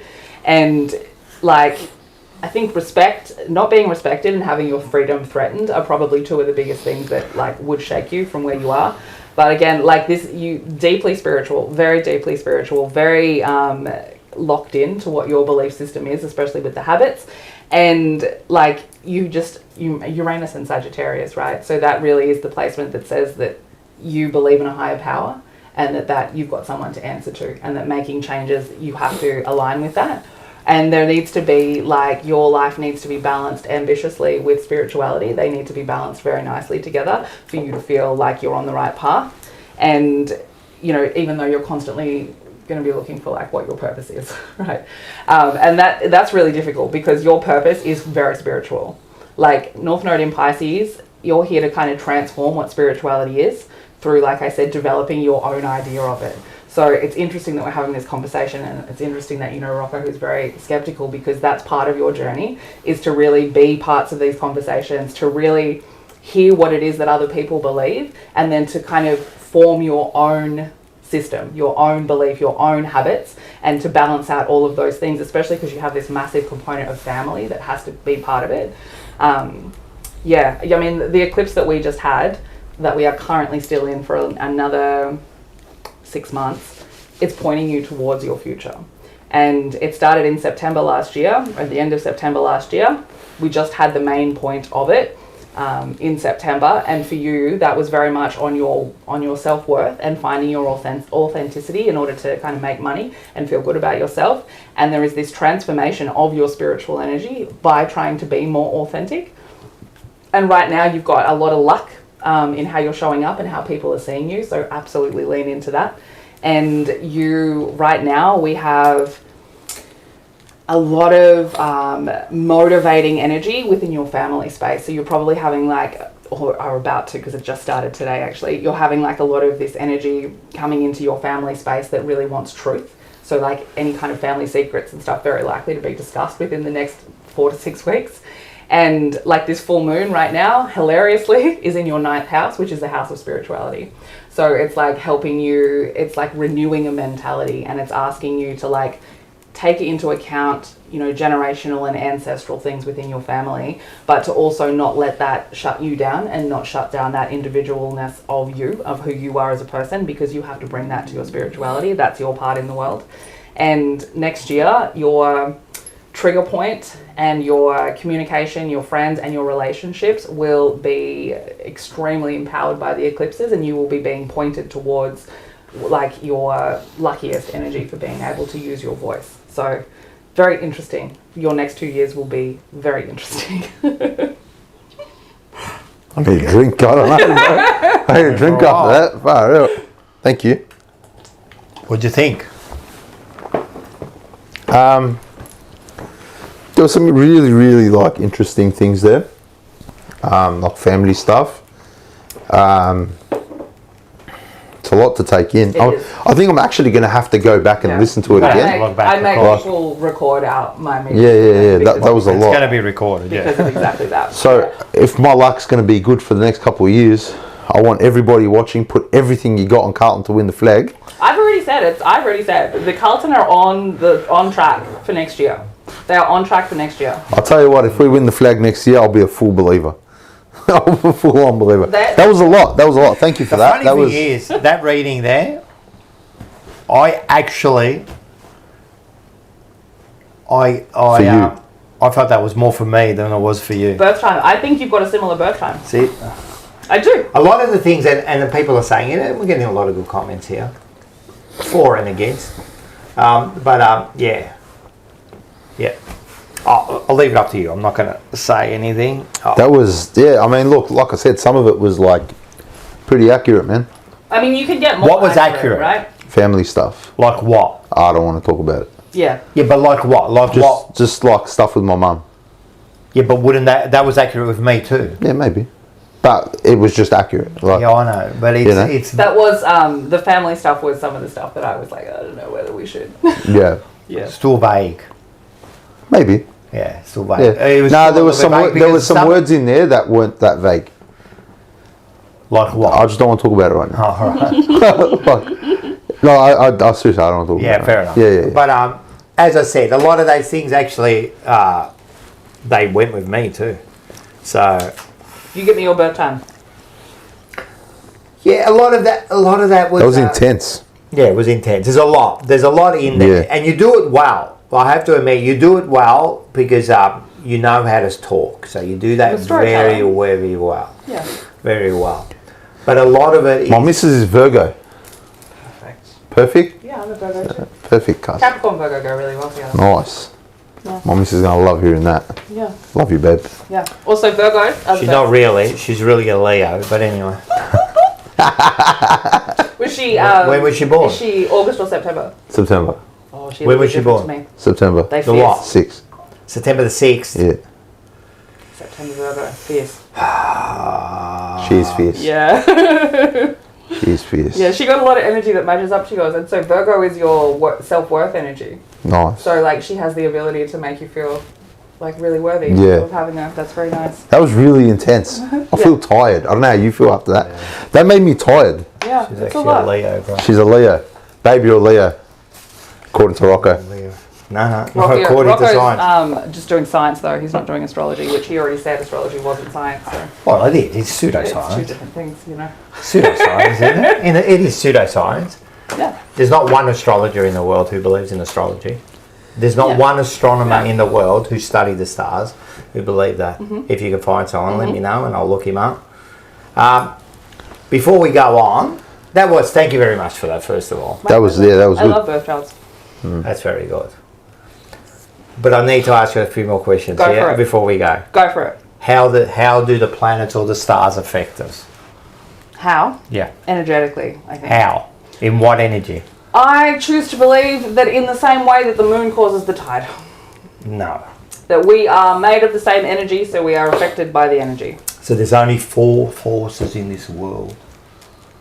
There are only 4 forces. We know that. There's strong, there's weak, right? And then you've got electromagnetic energy and you've got gravity. They're the only forces we know of at the moment. Yeah. So if there's anything outside of that, I don't know. Yeah. Like there could be a god behind Jupiter playing cards. I don't know. I can't see it, right? I don't know. I'm not saying I know things. All I know is what I'm saying is I don't know. They're the only 4 energies, and the strong and the weak energy. It can't be them. It can't be, because they work on an atomic level, so it can't be them. The only thing it could be was electromagnetic and gravity. That's the only thing that could affect us. That we know of. Yeah. Yeah. So it's probably one that we don't know of. Yeah, but you are picking those planets. Well, I use the categories of the planets. Yeah. Yeah. So there's no science to show that anything from Jupiter or the moon or the sun, their force onto us, and he's got more gravitational force on you than what Mars has. So how would it affect us? You don't know? I read the energy. I do what the energy tells me. Yeah, I know, but how does it affect us? Like, we would have to know how it affects us. Like, how would a celestial body millions of miles away affect us? Well, and don't you think we're pretty... If we think that a celestial body could affect one person, like how... do you know what I think you would find interesting? I think you need to stop looking at how astrology is wrong, and I think you need to go and probably find some... I'm not looking how it's told you wrong. What I'm saying to you is I'm trying to find an answer to it. Yeah, so I don't think there is. This is where Sagittariuses always get themselves caught up, right? Because you're but always I'm not like... Sagittarius. But you definitely are. No, but I'm not. Because I was born in You call yourself whatever you want. Yeah, I know, the behaviour that you're having right now, which is like there is an answer, that is a Sagittarius behaviour. But it's not, because it's in the wrong constellation. But it is. So we don't know. We can't explain that. But what I can tell you so if you can't is that always needing to have a logical answer is a very Sagittarius thing. Also, very much for a Libra as well. That you always need to try and find a logical But I'm not answer. Sagittarius.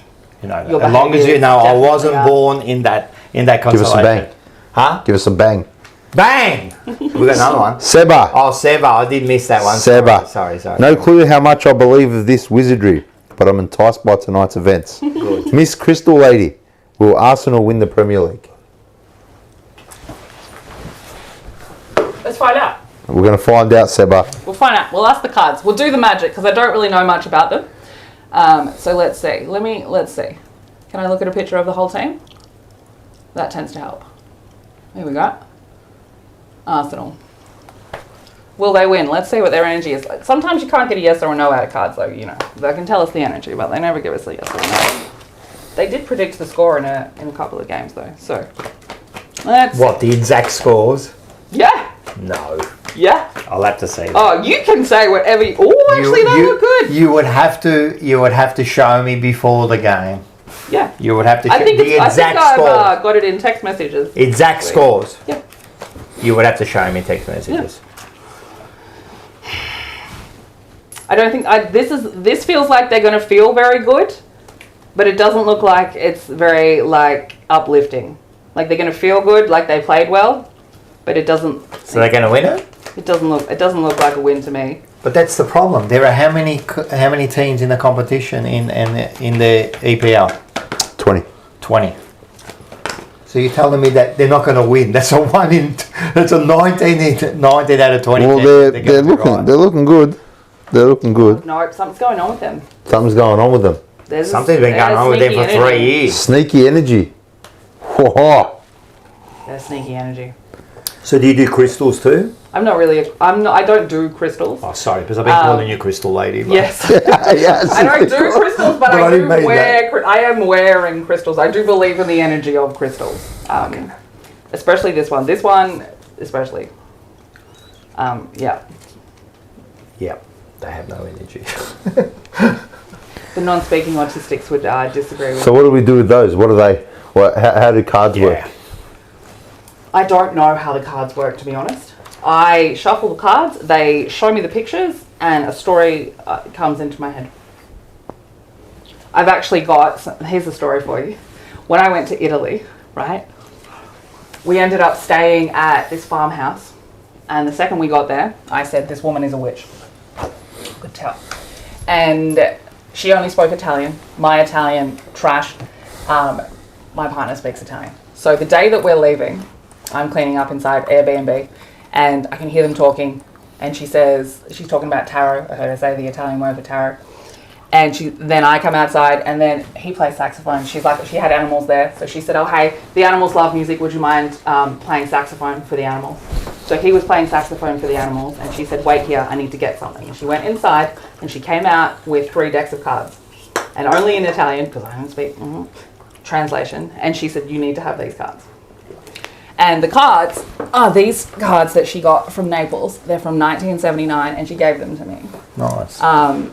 And she said, I can't have them anymore because 3 years ago I had to tell my friend that her son would die. And I don't like that side of spirituality. I like to just tell people nice things, right? These cards are very magical. But have a look at them. They're very nice. They're all in Italian. And yeah, so... Nice. Yeah. Old fashioned. From the 70s, you say? 1979 is where they said they were from. Nice. Can you... Bang!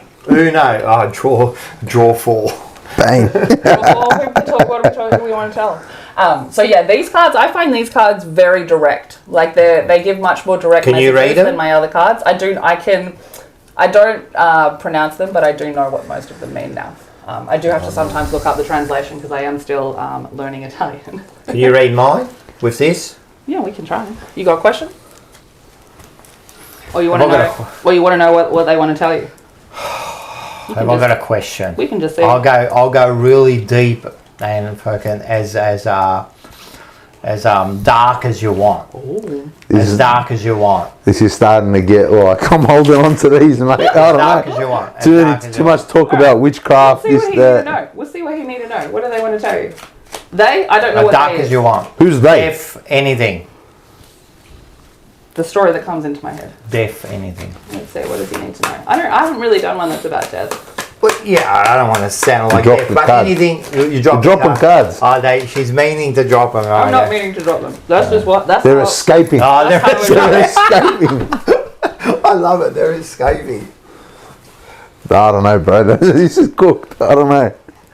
I love how you get bro squeamish. I can't, bro. When you start messing with like the spiritual world, this, that. I mean, this is very spicy energy here, right here. Spicy as in like sexual. Oh, nice. We're into that. Can't wait for the business to come home. Aries moon, Mercury just moved to the Scorpio. Be spicy. This is like friendship to seduction, right? Like this is you, I think, here, right? This is the high priest. Okay? Yes. So this is you. A very simple man, but also simple man with a high priest, right? And then this really tells a story here of like. Tell me. Like a friendship that has a component of seduction to it, right? And it's like there is like responsibility within it. What is this? Apprehension. Oh. Corruption. Oh, like sounds like a movie plot. We can write a movie now. What is this? Let's go.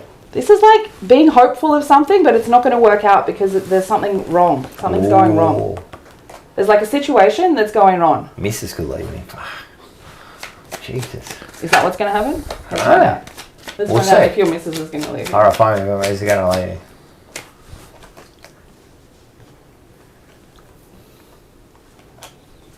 I hope not. She's the bloody love of my life. She's worried about something. She's worried about something? Or am I worried about something? She's worried about something. Ooh.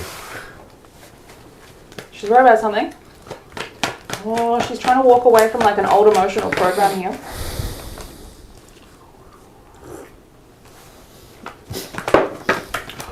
This is like I'm loving it. oh, the moon. See, you get lucky tonight. Am I going to get lucky tonight? I think she's got something to tell you, but this feels very much like she's got something to tell you. Like she's been going through something. She's been going through some kind of emotional situation. I feel like it's very close to her, and like there is is like an energy where the spicy energy is like an escape, right? So there's a need to kind of tell you something, to say something to you that it feels quite emotional. I feel like this moon's gonna freaking bring it out, but it's like there's gonna have to be like a let's feel better moment afterwards, because like there's like darkness here. Let's feel better. Yeah. I like it. Yeah, it's like that's kind of the energy that she think of you in, right? Like you see, she ended something. I'm telling you, there's a secret. Is there a secret? That's the death card. That's the deception card. Something Deception. has ended. Something has ended. I knew she's a fucking bitch. Secret. I knew she's a bloody. Wait till I see her tonight. What star sign is she? I don't know. When's her birthday? 21st of June. So, in other words, what is she? 21st of June. I think she's Gemini. I don't know, man. The tarot cards freak me out. I don't know. She's Cancer. They freak me out sometimes too. Oh, that's right. June. Yes. May, June, July. No. She's just over the line for Cancer. Yeah. Well, she's going through something emotional. But also she got a lot of luck. So. Yeah, she got luck. She got me. Yeah, well, I mean, that's probably part of it. My miss will love you. Because yeah, my Cancer and missus, Virgos get along really well. no, it's not that. She's kind of into this stuff. Yeah. She's a Buddhist. Correct. I wonder if tarot readings are considered sacrilegious in Christianity. I think they would be in Christianity. It's weird. Yeah, probably. Because I think there's a lot of it that thinks that I'm talking to the devil. But then they do a lot of like seances and the malocchio with the oil and all that. They do all that. It's the same shit. No. What do you mean no? No. I did tarot readings in Triora where they burned the witches. That was full on. That was creepy actually. That place was creepy. I saw a ghost child and then I found a photo of her in the museum. Imagine burning someone because they think they're a witch. If you're a witch, couldn't you escape? Well, they didn't actually burn witches. Fucking Wingardium Leviosa, mate. Just fucking Harry Potter. Yeah, but that was creepy. That city was creepy. Have you been there? Where? No. We're going to Europe next year. Triora. Well, I might not even go to Europe. I might not even bring my missus now because apparently she got a secret. She's got a secret, deceptive. Yeah, she got a secret. Oh, we'll see. She got a secret. Yeah. We'll see. Well, yeah. Very good. I like it. All right. We'll see how we go. Yeah. Should we see what Charlie's up to? Yeah. Yes, let's do Charlie, and then we'll move on to the other stuff. Yeah, I think everyone's waiting to see what Charlie. Yeah, what's Charlie going to stay or going to go? Is he a dog? The last time I did Charlie's cards, yes, unbeknownst to him, it said that he was going to the Gold Coast. Basically, is what it said. So, all right, Charlie, tell us your secrets. We'll see. I think Sydney's the only one that really can make a deal.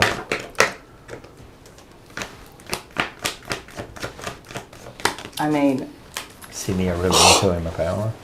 This is like a conversation about a breakup. So, he leaving, definitely. He's also willing to give up money for it, but he has an ulterior motive to why he's leaving. What is it? What is it, Charlie? Justice. For what? See, I think Charlie knows secrets. Bang! Only Carlin, $7.99. Thank you very much, my friend. Can me and Seba, who's a good friend of us, pull up and get readings? I want to participate. And then we got bang again. Petra Khan, member for 31 months. Petra's a legend. Petra is a legend. Does your guest believe in the evil eye, the malocchio? Yes. Do you believe in that? Yes. That's real. Yeah. That's real. I've seen it in people's energy. Many people are commenting on the logo on your skirt. My pentacle? Yes. Oh, there you go. That's What is the it? devil. That's Well- Satan. This is like the 5.5. This is like Say Christ is Lord! Say Christ is Lord! secretly come here to curse everyone. Jesus Christ. Swap seats with me, man. What are you doing to me?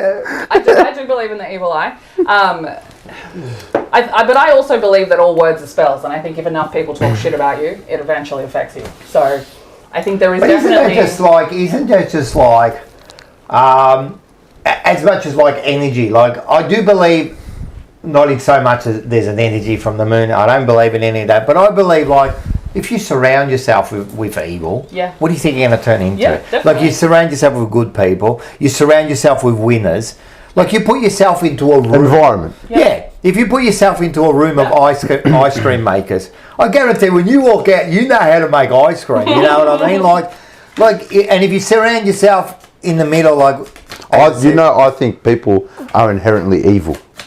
I think people are inherently evil. all right, that's fair enough. But if you're hanging around those people, what do you think you're going to turn out to be?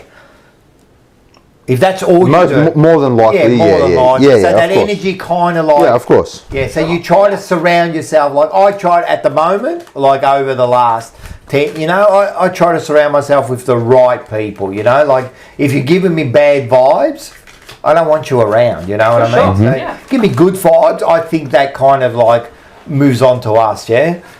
So Hey, Zach, I want you to follow me on Instagram. We've got to have a chat. Zach R, follow me on Instagram.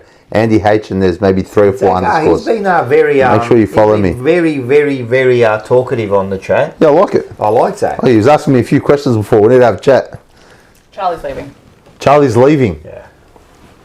Charlie's leaving. This is like a story of sick of not being treated how he wants to be treated, so he needs to move on. This also involved, and this came up the last 2 times I read his cards, this involved his partner.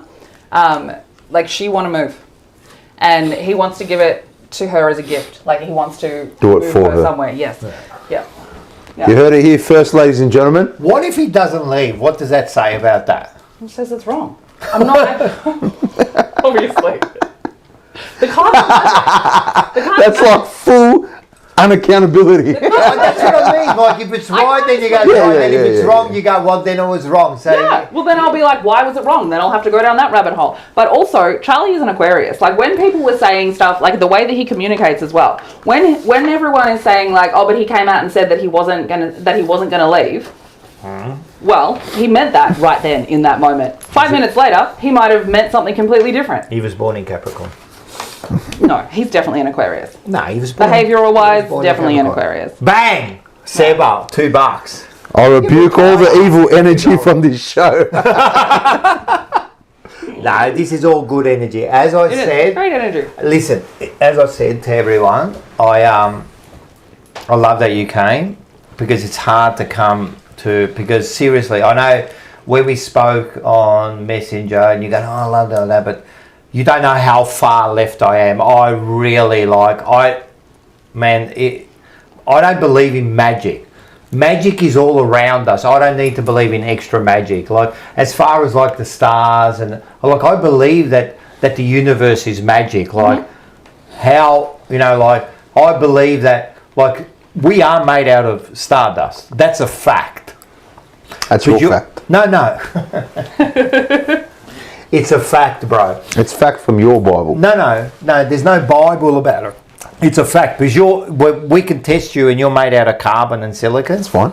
Right? I'm And made we're out of the Holy Spirit. No. Listen, your body you can test and you're made out of carbon. They're just a few, like silicon, carbon. That's Right. my vessel, bro. But that's no, it. that's not what I'm Flash saying. prison. That's what I call No, it. this is what I'm saying. That's what you're made out of. Your body is that. So is everything else. And the only things they can be made out of, the only way those elements can be made, is through a star has to die. Isn't for it you to be- amazing? That's what I mean. So Isn't it a miracle how we're here? I don't believe in miracles. But it's a miracle how What's we're a here. miracle? We're such a speck. We're a tiny Yes, speck, and we it made is it. amazing. And we made it. That's right. That's right. And that's what I find All amazing. glory to God. Well, see, then you've done exactly what she's done. Is you've added another mystery. That's to it. all right. But what I'm saying, Give us a bang. bang. Miss Card Lady, do you believe in Gematria. Gematria. G-E-M-A. Well, no, apparently. I don't know what that is. No. Don't know. I don't believe in everything. No, I don't. I definitely don't believe in everything. But as I'm saying, like, I believe in the beauty of the universe and that. I believe in it. It's amazing. Like, how does the universe, like, when they look Like beyond... Numerology? Not quite numerology, but like numerology. Okay. I think there's some helpful information in numerology for sure. Astrology has to do with it as well, like numbers and stuff. Well, yeah, like clearly, if the day you're born, is that. Yeah, there's crossover for sure. Yeah. And that's a different day. We've got to find a numerologist. If you know a numerologist, Probably no one actually. send them our All way. I want you to do, Bart, is... I do want you to... Because I think I gave you some good points that you should be looking at and saying to yourself, why has it changed and why are we looking at a different thing? Like, again, if... Yeah. I'll keep I think it emphasising will make this. it more direct. I think it will make the information more... There's nothing wrong with pinpointing looking into it. Yeah, There's I nothing think it wrong with will- looking into it. And if you still believe it, like, belief is a strong thing, you know what I mean? With anything, with religion, with... Beliefs can change, though. Belief can definitely change. Sure, that's the whole point of humans, right? 100% The beliefs collective. can Learn change. from somebody else. See if there's something that you didn't know, for sure. Yeah, beliefs definitely can change. Yeah. But my question is always like, why do you believe in that? Why do you believe in a certain thing? You know what I mean? That's my question, is why do you believe in it? Why do I believe in it? I wasn't very spiritual at all. I lost a baby at 22 weeks. And I guess in trying to come to terms with that, I sort of found a spiritual side of the world, right? Like trying to figure that out, trying to understand what that meant.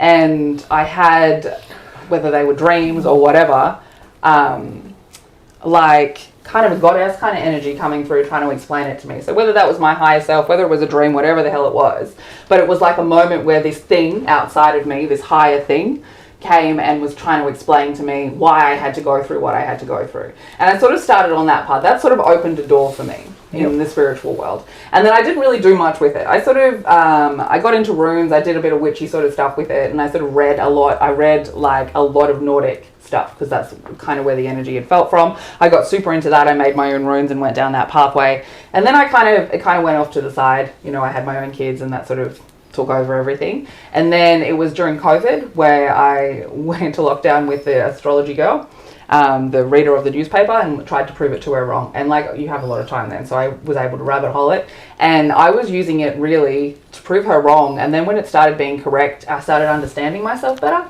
through the categories of like, okay, well, I'm going to focus in on how I build relationships. What does that mean? I'm going to focus in on this childhood wound that I got off my father. Is that ringing true for me, and how do I fix that? And I started going down that pathway. The more spiritual stuff, the cards, the more witchy stuff, just found me.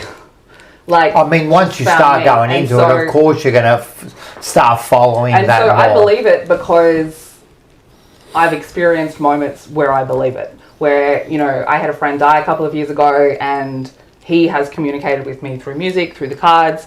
We, like, I can't really explain it, but I believe it because that's fair. I've had these moments where I feel like the spirit of him, his voice, is talking to me. I feel like the cards are and have been terrifyingly accurate for some of the readings that I've done for people. Moments where I think spirits, whatever, is talking to me that I can't explain. So I guess I'm more of a choose to believe it because I've had so many things happen in my life that I can't explain. And so because you can't explain it. No, you're saying like there's so much stuff we don't know, right? Yeah. So we know what we know. Yes, of course. So I choose to believe in this spiritual stuff because I've had so many moments in that space. But do you care? Do you care if something's true or not true?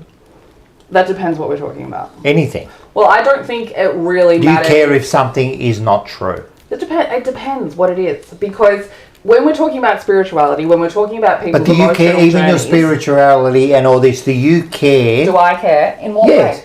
Do you care if it's true or not true? Or does it just make you feel better? Because that's fine. That I understand that with Yeah. people, and like, you know, religion is one thing. Like, you've said it to me. Like, as long as it makes me feel better, and that's fine with the individual. You know what I mean? Like, but my question is, do you care if something is true? And if you say no, then that's fine. I think yes. But if you do, because I started out as a skeptic. so you do care if it's true. Yeah. So you will be looking into these things and that, 100%. and seeing. Yeah. And if you find that there is something wrong, will you like look into it and Yes, definitely. well, this is not for me, I do mate. what I do to help people. So, And I'm sure you do. You sound like a fantastic. So that's why I would look into that. Yeah, but if you Because found what you were doing would actually harm people, I would stop doing it. Yeah. Absolutely. I'm not going to do that. Like, I'm not the sort of person who, like, when I'm reading the cards, I'm telling you what they're telling me. I'm not making up a story. I'm not hearing you come in going like, you know. Sometimes someone will come in and say to me, oh, you know, will my boyfriend come back to me? And sometimes the cards will say, no, he won't. He's out having a baby with somebody else. And I will tell you that. Like, I'm only doing this because it keeps proving to be true and it keeps proving to be helpful. You say it keeps proving to be true, but we would have to see that, like like a personal experience, validating with my clients. But personal experience really doesn't count. But it does in what I'm doing.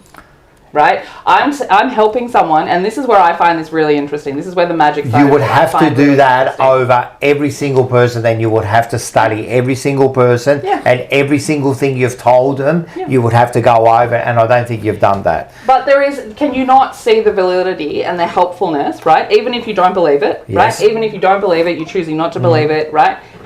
Having someone be able to break down their psyche in categories to look at it, helpful. Only if it's real. No, because if you're not... Stop. No, because I'm not talking about, like, astrology. I'm talking about, like, you go see a psychiatrist or whatever. Yes. Whatever. Breaking down... But right? you are a qualified psychologist? No, I'm not saying that. I'm saying, individual, even if I wasn't doing this, right? Breaking down your psyche so that you can think of things in specific ways, right? How does my mind work? Right? How do I love?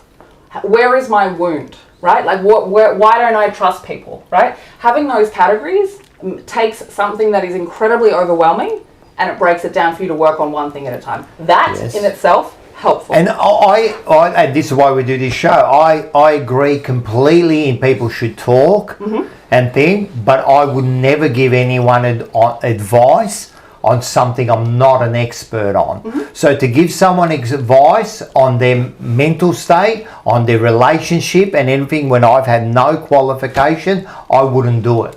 I would not do it. And I think it's actually, if you do that, you've got to be really careful in doing that. So you're not qualified to do it. Now, if you want to say that talking to someone and all that, that's fine. Like, that's fair enough, you know what I mean? And maybe... sometimes talking to someone and giving them that makes them feel better. It's a placebo effect. Makes them feel better. That's great. Like, because some people need that. For sure. Because the placebo effect is a real thing. Yeah.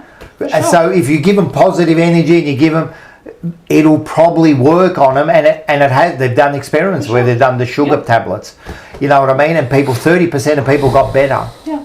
I think some people, when it comes to spiritual things like the cards, because like I said, I don't feel like I'm connecting to anything most of the time. I'm not talking to a ghost, right? I'm kind of telling you a story that you want to hear in a way that you can hear it. And I have had a couple of clients that I think have created a spiritual situation, like external from them, to be able to deal with an internal emotional situation. And so I feel like a lot of that, what I do, is that. And so and especially because I don't understand the tarot, right? I don't know how that works. But it's almost, sometimes I feel like it's as if I'm reading them. And I'm telling them what they need to hear about their emotional situation or space in a spiritual way. Tell them what they need to hear or what they want to hear? I feel like it's need, because I am sometimes telling people stuff that they definitely don't want to hear. So if someone comes in any situation and they want some sort of closure or they want something and you tell them something mostly positive, there could be a negative thing, you think that they could work on that and say, because they're going in there wanting some sort of solution. So no matter what you give them, they're going to take that and run with it. So that could happen. But it does happen. Of course, like I've had a couple of clients who I would, based on the story that they tell me, and this is where I think like I must be reading somebody else's energy, but based on the story that they're telling me, as their friend, I would say that person you're dating is terrible and you should break up with them, right? But the cards will tell me a different story. But would that be like, to do that, I don't like that. Like, you shouldn't be telling But people. I'm not telling them that, Yeah. right? That's me, my personal Yeah. opinion. Someone will come in and So tell what me would their you personal say? story, whatever the cards lay out in front of me. So if someone's saying, I don't know about my partner and that, and you're going to read out and say, I don't know. If the card, whatever the cards tell me, I'll tell you. So like I've had someone come in and say, well, you know, does he still love me? Does he still love me? Is he going to get back together with me? I think. And my personal opinion is I would be like, no, he treated you like shit. I think that's irresponsible. Yeah, don't tell them that. Yeah, I think that would be irresponsible to tell someone about their relationship, because all due respect, you have no qualification in that. How do you get a qualification in that? I don't know. Exactly. But you study, but you have no qualification in that. See, this is where we're at in the world right now, right? Yeah. So this is very interesting for everyone to be able to. I don't even think like marriage counselors, like Right. people go to see priests Yeah. about their marriage. Yeah. Someone who's never been married. Yeah. So don't even tell me Well, like. most people's like everything in the world, all of the things, they're all you. They're all Yeah. about you. So if you're having a problem in your relationship, there's something about you that you need to learn, right? That's what I prefer to do, is be able to say, you know, someone coming in saying, why am I attracting the same sort of person over and over again that never works out? I'm not going to tell you about the person. I'm going to tell you about you. I'm going to tell you what it is about you. That's my preference. But the way that I connect spirituality is I have to say what the cards say, or else nothing comes through. And so that's how I do what I do. And But you could affect someone yes, wrongly. I understand that I could affect someone. I don't do it lightly. Yeah. I'm not doing it lightly, right? And I tell people I that. think when you're giving advice about something so serious, well, I mean, you've got to really be careful. There's not something so serious about someone wanting their ex-boyfriend to come back, okay? That's not. I think that is. Imagine someone got it. Well, it affects your relationship. Yes. Imagine having someone. I'm not going to do a reading for someone who wants to know, you know, when they're going to die. I'm not going to do that. All right, forget about the die, but let's say Can I for a relationship. tell you a fucked up story? Yes. Yeah, of course. A friend of mine wanted That's her what our cards read. filter's about. A friend of mine wanted her cards read. I was young. I was like 18, 19. And we went, I don't know, to this like place. And there were people like they were waiting. It was like a waiting area. And people went in before us. And then it was my turn, right? She called, like the person told me, oh, you can go in. So I walked in. But I opened the door. I took like 2 steps. She's like, stop right there. You need to leave. That was my reaction. Bro. I was like, Where was this? I was like, what do you mean? Where was this? When? No, where was this? Oh, sorry, I missed the start of it. It was like they were doing, I'm pretty sure it was tarot reading. Oh, okay, I was okay, like 18, bro. Yeah, 18, yeah, 19. yeah. And yeah, she like stopped me. She's like, you have to leave. I'm like, what do you mean? She's like, yeah, you have to leave. I can't read your cards. You have to leave. I just see like dark energy. You have to leave. You know how bad that scared the shit out of me, bro? Yeah, of For course. sure. Bro, I was looking left, terrifying. right before I crossed the road, bro, twice. But isn't that like, that's bad, because she's got no thing for that, right? She's got no evidence. She just called you out and said you got to leave for no reason. Give us a bang, and this is the most. Bang! This is the most important bang of the night. Oh, not Morris. Shut up. Jesus is the way, the truth, and the life. The one thing I don't The like. end. The one thing I don't like. Amen, my brother. Amen. The one thing I don't like is preaching, and I'm going to get Morris on, and I'm going to get you ready with a question, right? I'm going to get you. Why do you believe and you can't use the Bible? Why does it matter? It doesn't matter. It doesn't matter. But why couldn't you answer that? Why couldn't answer what? No, I'm saying why couldn't someone answer that? Answer what? Why you believe without using the Bible? Can I answer that? Why I believe? Of course. The reason I believe is because everything around us is so intricate. Everything around us matters so much that it can't have just happened.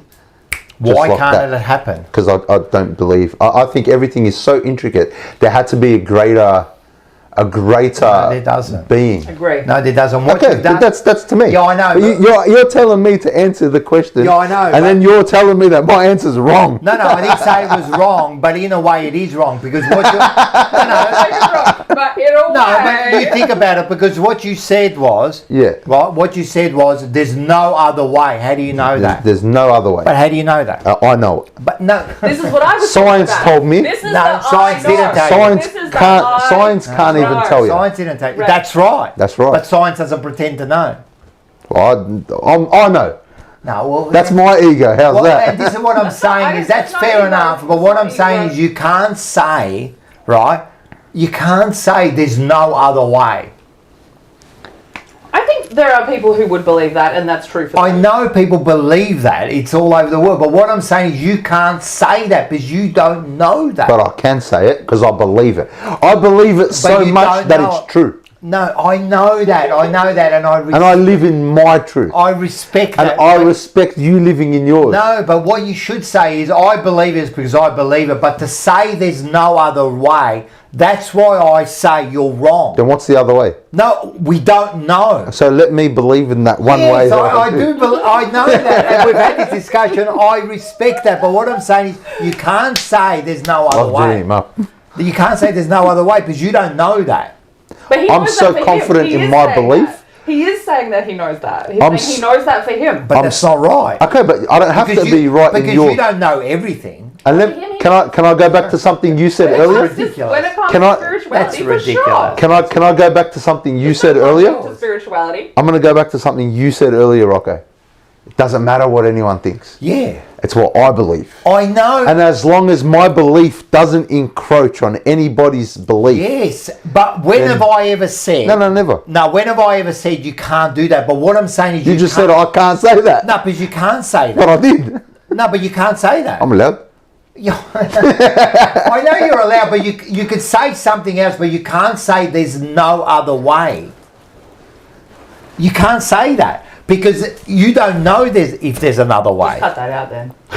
Yeah, you can say I believe it because of that, because I felt the spirit, whatever you want to believe. But you can't say there's no other way. How do you know that? How do you know there's not? You just said it before.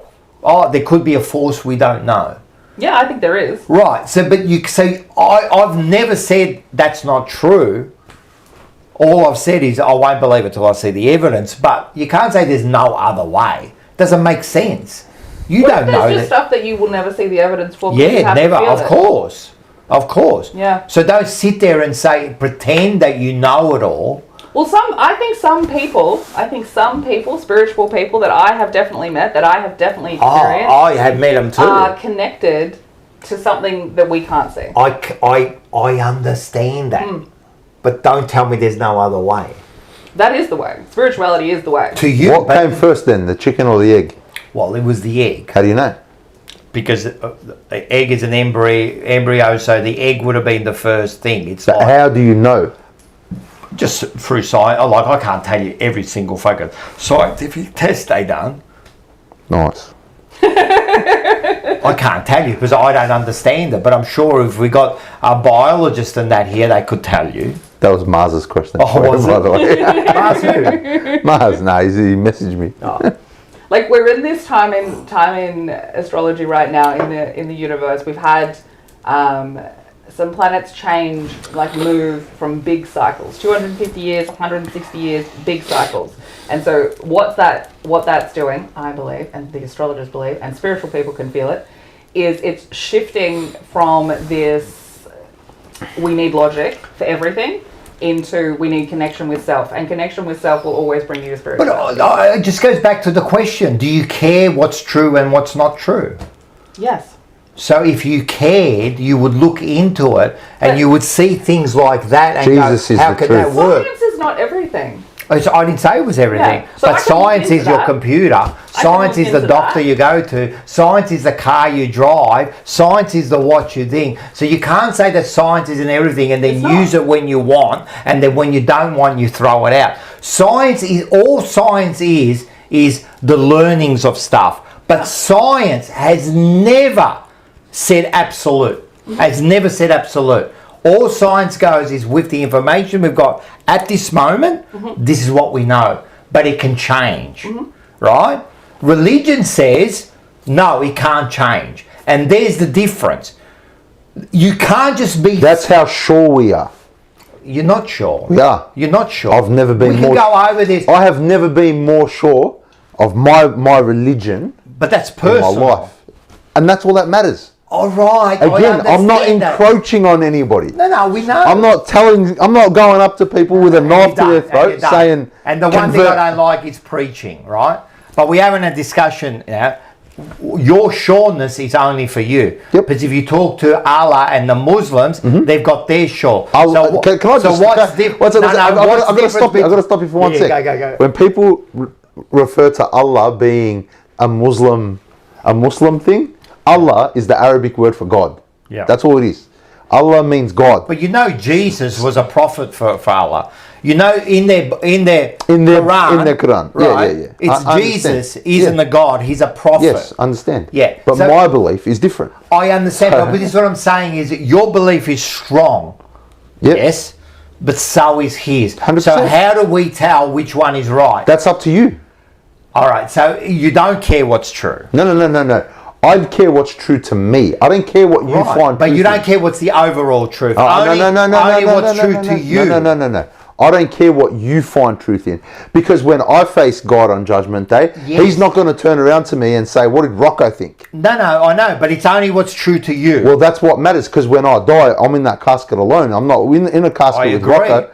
I'm not in a casket with... No, I agree. But as long as you know it's only true to you. And my belief is so concrete in my mind that I'm comfortable having these discussions with not a non-believer. Yeah, of course. So like it's fine. No, it's good, and I love these discussions, and we've had them I think nearly every episode. We have that and abortion, right? So we have the same discussion over time. But yeah, as I said, man, as long as to me, right, I always ask, why do you believe it? You know what I mean? Like at the end of the day, it's all about the belief. Why do you believe it? And I want to know the truth. And that's it. I care about the truth. Says the Sagittarius. Anyone watching who knows astrology again, the Sagittarius. He's not a Sagittarius. I wasn't born in Sagittarius. He's an fuckerus, whatever it's called. Fuckerus here. That's probably more righteous. I'm going to look that up and find that out. But we've got to move on. We've got to move on. We have to move on to the next part of the show. Final budding words. Rocco. Zach, can I just say something to Zach? Sure. I don't always want to be right, bro. You tell me what I've said that's wrong. I want everyone to now answer what I've said that's wrong. What's one thing that I've said that's wrong tonight? Have I said anything wrong tonight? Or have I only asked questions? I think a lot of people misinterpret your tone, to be honest. Well, it doesn't matter my tone. Forget about the tone. What have I said, Zach? What have I said that's wrong? What was his exact question? No, I think it was earlier on. He said something like, Rocco's always got to be right? Right. All right? Yeah. Graham, right? Tell me what I've said where I've, like... But he's not saying that you were wrong in anything. He said I've always got to be right. Yeah. Yeah. So what have I said that's wrong? Well, he's not saying that. No, yeah, but what have I said? Like, what have I said argue to say you're wrong? I was going to go real religious on that. No, but what have I said? Even with the discussions with you, have I disagreed with you? Like, all I've said to you is about your belief in that and the overall. I haven't disagreed with you. What have I said that's wrong? Even with you, I've debated you all night, right? I don't think you've said anything wrong. What have I said that's wrong? Have I only asked questions? Have I said anything? I don't think anyone's saying that. Have I said anything that's absolute? Did I say, no, it's like this? When I come up with this, you can say... Yeah, you said that. All right, but when you... Listen, if you want to start on this... but if you want to start on this, you can say... I don't care, bro. No, I know. You can say... I'm answering your question. No, but that's not wrong. Because I can prove this. I can prove this. Tell Zach. I can prove this. Zach. I can go outside and I can have a look at the sun and I can have a look at exactly when it's in the constellation. Yeah. So nothing's wrong. So what I've said is nothing wrong. All I've done is ask the question. You're just proving his point. He's saying that you always have to be right, and here you are getting your point. All right, are we moving on? We've got to move on. Last words, Rocco. Last words. Morris is calling. Can I put Morris on loudspeaker? He knows it, right? Okay. Oh, he hung up. He hung up. Morris is just a banana, mate. Morris, buzz me back. Morris, Last words. You make predictions about Carlton all year. You get 1 out of 98 right? And then you act like a big hero. Shut up. Shots fired. Shots fired here. Have you ever got something right about Carlton? All right, last words. Last words. Have you got any last words to our guests? We do have to move on because we've got some other stuff to do quickly, right? But I love this show. I do. I love this show. I love this show, man. Yeah. I'll tell you one thing that's wrong with this world is we don't talk enough. Definitely. Right? So to have this conversation, there's nothing wrong with it. Am I right? I don't know. Are you right? I don't know. Are you right? No, definitely you're not right. No. No, who's right and who's wrong? It doesn't matter, man. But the way to solve things is to have a conversation. The way you don't do things is the charliekirk way, right? Yeah, absolutely. And when I say shoot people down, I meant that in a philosophical way where Morris know what? There's nothing wrong, and no one should be scared. Morris, you're on loudspeaker. No one should be scared of questions. I think it's interesting. Morris. I think a lot of people You're on have an loudspeaker. opinion because they don't know. Of course. All right. Tell me, Morris. Firstly, Rocco, Shut up. you're a dickhead. Yeah, rightio, mate. When's the last time you got something right at Carlton? Tell me. Hey, what have you got right? You've got everything wrong tonight. Have I? Questioning. No, they're not that star sign. Well, tell me something. Tell me one, Morris. Tell me. Can we get Morris on? Yeah, I'll get Morris on. Tell me one thing. Wait. Before you go, shut up. This is my show, mate. You want to do something, you start your own show. Do you understand? I don't do 5 years and then I get you to dictate what goes on here. Do you understand? That's the first thing. Second of all, I want you to name one thing I said that was wrong. One. One, Yes, one. you questioned. No, not question. I won't let you talk. Not question. What have I said that was absolutely wrong? Okay, well, no. Well, no. If you rewatch the episode, I'm sure. No, you're the one that's coming up. Don't tell me I don't watch I'm myself. sure that you told your guest when she was saying about a star sign, no, you're wrong, it is this. Yeah, because it is. I've got absolutely scientific facts that it was right. But why is scientific facts and proof only relevant? I didn't say it was only relevant, but when I've got a fact, if I go outside and I absolutely observe something, how can that be wrong? This is fantastic television, ladies. How can that be wrong? You're not going to get this on Channel 7. If I observe something and I can observe... Now, listen to me. If I can observe something and do it over and over and over and over again and keep getting the same result, how can I be wrong? What do you mean, how can you be wrong? How can I be wrong if I do the same test and I get the same result?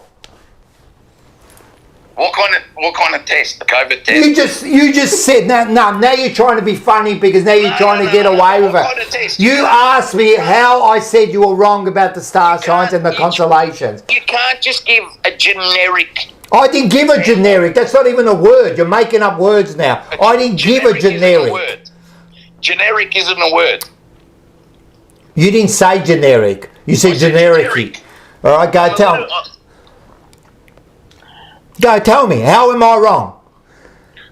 I'm just saying you questioned. Yeah, someone. I questioned, but how was I wrong? Am I not able to question on my own show? Yeah. But All right, so how was I wrong? Rocco, this isn't about whether it's your show and this show. Yes, it is. It's about my show because I'm the one who does the show. So it is about my show and it's about Andy's show. So now tell me something. How was I wrong? Stop beating around the bush. Give me one thing I was wrong on. How? Like I said, you questioned. Yeah, I questioned, but how was I wrong? You questioned timelines on. And I wasn't wrong because I've got proof. If you want, we could sit outside and we could sit outside and I can show you when the sun goes through the constellation. That's it. I'm calling time. Please, Morris. No, before you go, please, Morris, mate. Get over, mate. You're going to try to come on and outdo me. I'm going to get you on the show. But I want you to think about it before you come on this show, bro. All right. This isn't about outdoing someone. Well, you come on and you've come on, right? And you've questioned me. You've said to me that. Ring back. Yeah. So what have I said wrong? You still haven't answered me. I said that I said. Blah. Let me finish. Yeah, go. Let me finish. I'll let you finish. You said that your guests' timelines were wrong. They are. But in her views, No, there's no her views. I'm telling you, they are wrong. They are wrong. The timelines are wrong. We can go outside now and we can check them. All right. Hey, Morris. the timelines are right. Morris, What wait. are you talking about? How dumb is that? I can go outside now and watch the star, watch the sun go through that constellation. What do you mean? I gotta mediate now. Come on, I'm bro. gonna mediate. Morris, thank you for calling in. I appreciate you, Morris. Thank you. Love, Please, bro. Yeah, right. Love you, bro.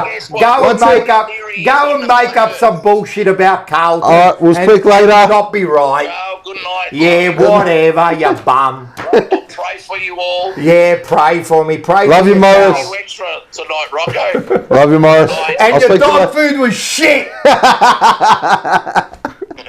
I'll see you later. Ciao. Whew. I actually get along good with Boys Morris. Yeah, Morris is a champion. I actually get along good with Boys are so silly. Nah, it's all good. All right. How you feeling after that? You all It's a right? bit of a Rocco's rant. That was more than a rant, mate. Now, all I'm saying is, I swear to God, I could swear tonight all I've done is ask questions and be inquisitive. I haven't sat there and said I know everything. Look, I've to been be honest, inquisitive. I'm a little bit like him. You could sit there. You can tell me that I'm wrong over and over and over. Yeah. Yeah, but I'm still going to believe what I believe until course. I find the proof that it's Of course. But I didn't say. All I've said was I come up with things and I want to know and I want to know answers, and that's what I do with everything. I do with religion. I do it with astrology. I do with all What's that other one? Rocco needs a fucking Valium and a Xanax. You go out under the moon and jump under the moon. Ladies and I just gentlemen, say something about Morris. Wait. All right, let's go. Ladies and gentlemen, that was cinema. Straight out. You won't get that anywhere. No. You're not going to get that on Channel 7. What we're going to do is... Imagine. We've got to move on. We've got to move on. We've got to It's do been stuff. A long show. Yeah. Jesus Christ, it's been a long... Yeah. It's been a massive long show. Jesus Christ, that's funny. Of course. All right, we'll quickly go through this. What I want to do is... We've got some new graphics, don't we? Now, before that... Oh, before the graphics, all right. All right, Oh, no, not this one. What the fuck?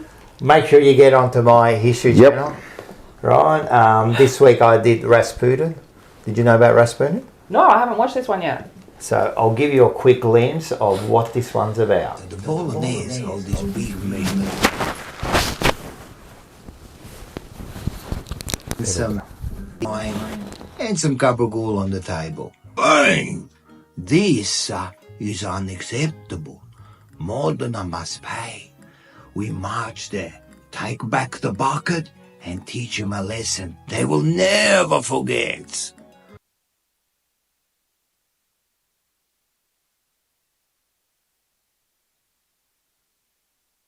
Just make sure that Rocco stuffed up. yeah. So this one here was on Rasputin for some reason. So the shorts are out there. It's about the song. Yes. Right. So it's a true story. I didn't know that. It's about Grigory Rasputin. He was a monk. He went over to Russia, and he befriended the last king and queen of Russia, and pretty much the downfall of Russia. And that's where the song is. Lover of a Russian queen. Apparently, he was, and he had a lot of influence in the whole Russian Empire and that at the time, all because he apparently helped the son who had hemophilia. You know what hemophilia is? The blood thing? The blood thing. So if you cut yourself, you just bleed to death. Okay, yeah. So, but the problem is with that, with haemophilia, is it can fix up on its own. So, was a miracle? What was it? I don't know. It helped fix up the son. They believed he was mystical. All of a sudden, he became like the consigliere in The Godfather, and he became in there. And yeah, so it's a story about, and they couldn't kill him. The bloke was running Russia, man. They just could not get him. They just could not kill him. And then what Crazy they did, story. They wrote the 70s song about him. Rah, rah, Rastafarian lover of the You wouldn't think that song was something so serious. Well, no, and this is what happened. The first time, I used to sing it, and then all of a sudden, then, I looked into it and I go, what? This is a real story. I thought it was just, there's just some bloke dancing on stage there. But so everyone get on there, bada bing, make sure you get on, subscribe, like, make sure it's an interesting story. Next week, I think I might do the Mona Lisa. Do you know the story about the Mona Lisa? Nope. You know why it's so famous? Nope. All right, next week you'll find out. Done. Can't wait. Next week you'll find out. Can't wait. All right. Show them some of our AI work. Nah, listen to me, man. So now we have got the next segment. We've got a new name for it too. Which are we doing? Mine or yours first? We'll do yours first. Okay, yeah. Let's do it. What do you do? Oh, yeah. Deep cuts. Deep cuts. Deep cuts. How did the AI there? Deep cuts, mate. So what we do here is he reviews a record. Great choice.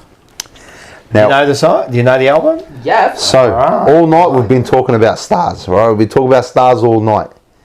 Now we're going to talk about the biggest star of this millennium. In his own mind. No, he probably is. He's very close, isn't he? This is Kanye West at his most egocentric, Gemini. at his most out there, and at his most sonically crazy.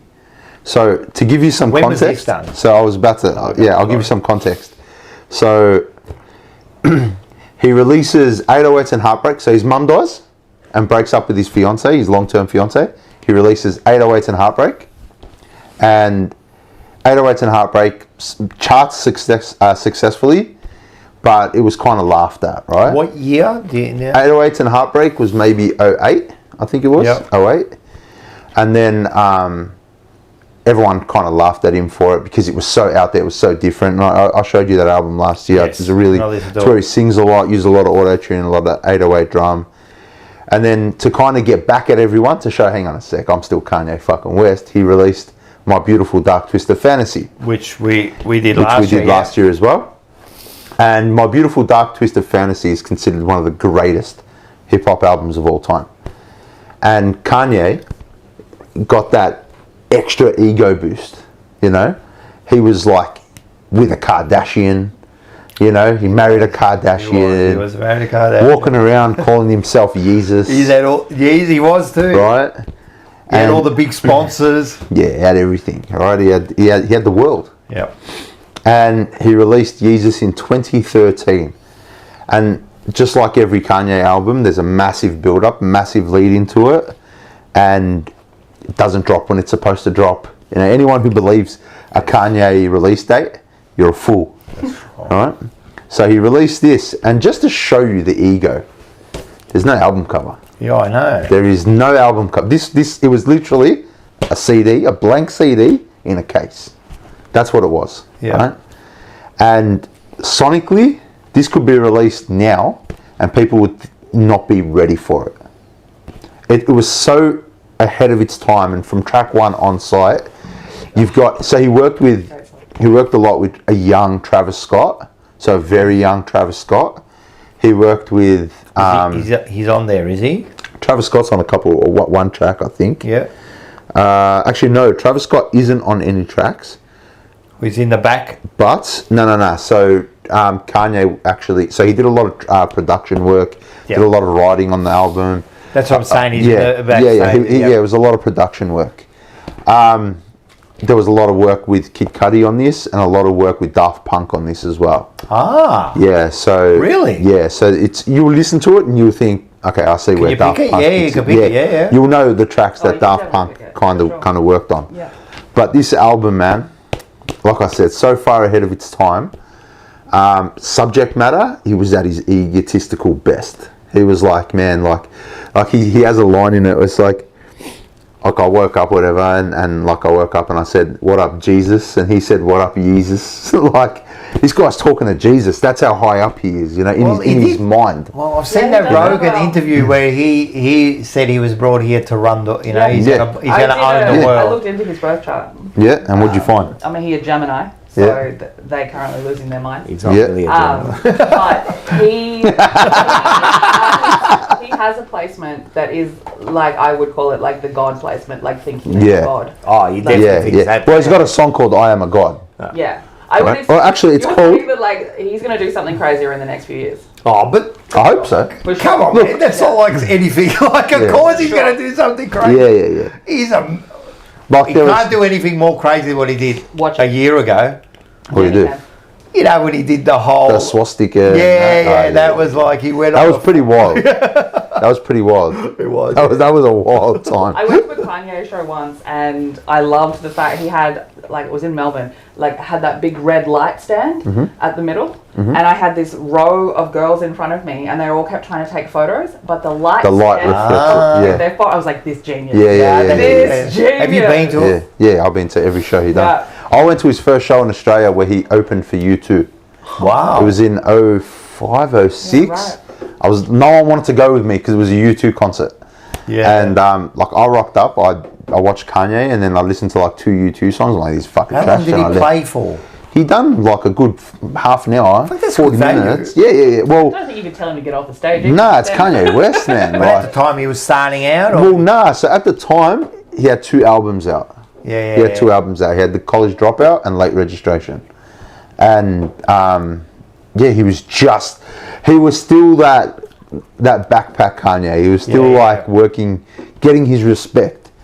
But once he got his respect, you know, and once he elevated from just a rapper to an artist, like he transcended that. Yeah. That's when ego just, and this is the epitome of his ego. This is his ego's work. Really is. The album I brought in last week because the internet. I listened to it and I listened to that song. What'd you think? Yeah, very. I liked it. Yeah, very out there. So it was out there, but I kind of enjoyed it though. Yeah. So I've heard that album because the internet by Childish Gambino. I've heard that being described as what Yeezus would have been if Kanye cared. At the time, because they were both released at similar times.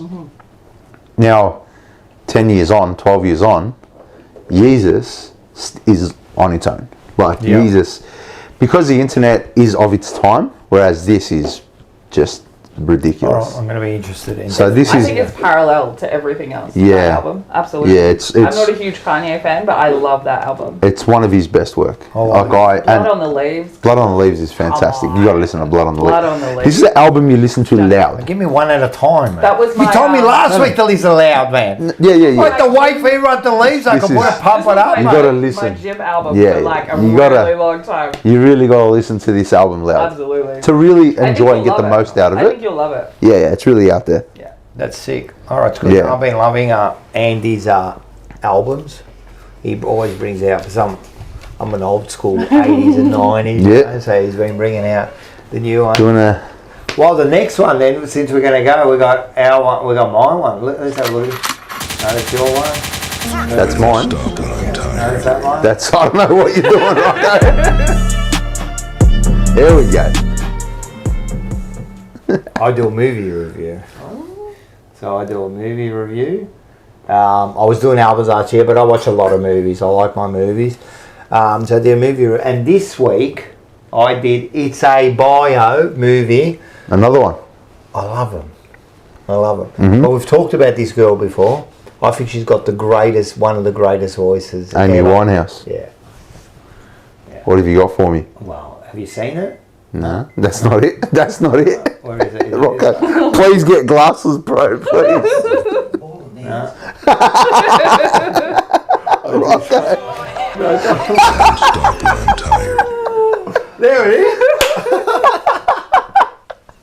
I was just guessing there, man. I was just throwing it out there.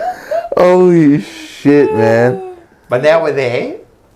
Have you seen Back to Black? No. No, I haven't seen it either. Oh, watch it's the it. bio on. I really recommend this, and the actress by the name of Marissa Arbeja. I don't know who that is. Fantastic. Okay. Absolutely fantastic. She looks so much like her too. They just picked the right person. She Yeah. acted it. Did she get the attitude right? Everything, man. It was unreal. And what I learnt about her, like I've watched the movie like 3 or 4 times. That's how much I like Wow. her, you know. It's the bio about her is just, it's amazing, man. Like I knew, look, when you hear about Amy Winehouse, what you hear, oh, you know, the druggie at the end. The last concert, she was off her face, she was skinny, drug addict, you know. Mate, 27 she died. And the way she got there, you know, like, you don't blame her for being the way she is, man. Like, almost child star. One of the best voices ever. You can argue with me who's got a better female voice. Maybe Whitney Houston, maybe, I don't know, but it was just so unique. It's up there, yeah, absolutely. It's absolutely up there. And she was so unique, but if you listen to every single song of hers, she had a tragic love story. She loved her. Pete, was it Pete Doherty? Pete Doherty? No, it wasn't Pete. It was, what was his name? Oh, I forget his name now. But anyway, tragic, man. She just loved him, but they were just toxic for each other. Yeah. They were just toxic for each other, and she was just like an alcoholic from the start, man. She was sculling like bottles of vodka like there was nothing, you know. So the poor thing, and at 27, what a shame, man. Can you imagine all these years what kind of music she could have written, you know? And there's a lot of stars like that, but it's a great bio. It's a great movie. They sing her songs, you know. The way she grew up, like, it was just fantastic, man. So so I recommend that movie. I'll definitely watch it, man. Yeah. I love Amy Winehouse, so I'll check it out. I love listening to her album, especially that album there. Something else. Mm-hmm. It is amazing, man. She's just a great artist. What a shame, man. You know what it is? You know when you, not that we know, but being such a great star from a young age, because she was still young. She was still like 19, 20, whenever. So it's still young. You're still a baby. But all of a sudden, I'm not blaming her dad, but her dad saw some things. Like when you watch the movie, her dad saw some things, didn't pull her back, was worried about the record contracts. You know what I mean? And then you're getting all these people around her. All they're thinking about is making money. Of course. They're pulling her back, making her thing, not seeing that she needs help. You know what I mean? Like, it's okay. It's okay. She would say, oh, you know, I'm all right. And they would go, yeah, all right. Instead of going, no, you've got a problem here, you know? Yeah. And then, And that's the problem with having a lot of yes men around you. And that's what happened. She had a lot of yes men, and then she was so good. So anyway, Back to Black. I'm going to watch it. Can't wait. All right. I think that's it, isn't it? Yeah, I think so. It's been a show, man.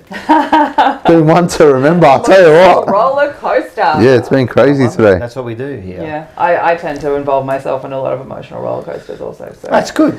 Make sure you guys hit the like button too. Help the channel out. Subscribe. Go subscribe to the Monday Blues as well if you're not. Monday Blues also. Subscribe. Empress. Yeah. Yes. Get a hold. As I said, it's on all the socials. On all the socials, yeah. You're on all the socials. Instagram, TikTok is my main one. You actually tried to follow me on Instagram, and I purposely didn't accept. Oh, didn't you? Because I wanted you to have a fresh. Yeah. I didn't want to go on my page and say, you know. Because I also like to test myself. But I didn't like, you know, because I'm a skeptic, you know, like. Sure. So I was like, I'm not going to accept it. I'm gonna just cheekily just let it go and see, like, yeah. Well, Thursday will be interesting because I'm talking to my medium friend. He's coming on. We're going to have a little chat. We're going to talk about the eclipse, and hopefully he'll tell us some spooky stories. See if he wants to come on. I'll ask him.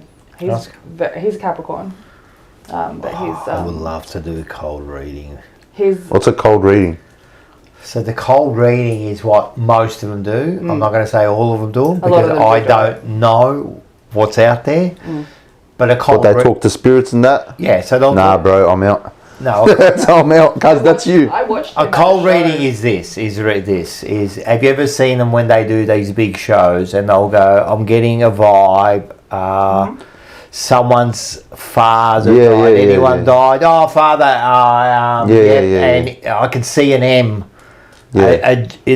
was his name M? Like your dad died, didn't he? Mine? Yeah, was it M? No. M, maybe N. No, bro. No? Is there someone you know like an M and N that's died recently? But eventually you'll come across. And that's what I mean. They'll get to the point where they eventually hit the spot, you know, and that's a cold reading, you know. Yeah. Yeah, I've watched him do a show. That's not how he does it. He's very direct. All right. But I went to read cards at a like a market kind of situation. I would never do it again because the woman next to me was one of those people, and I watched her.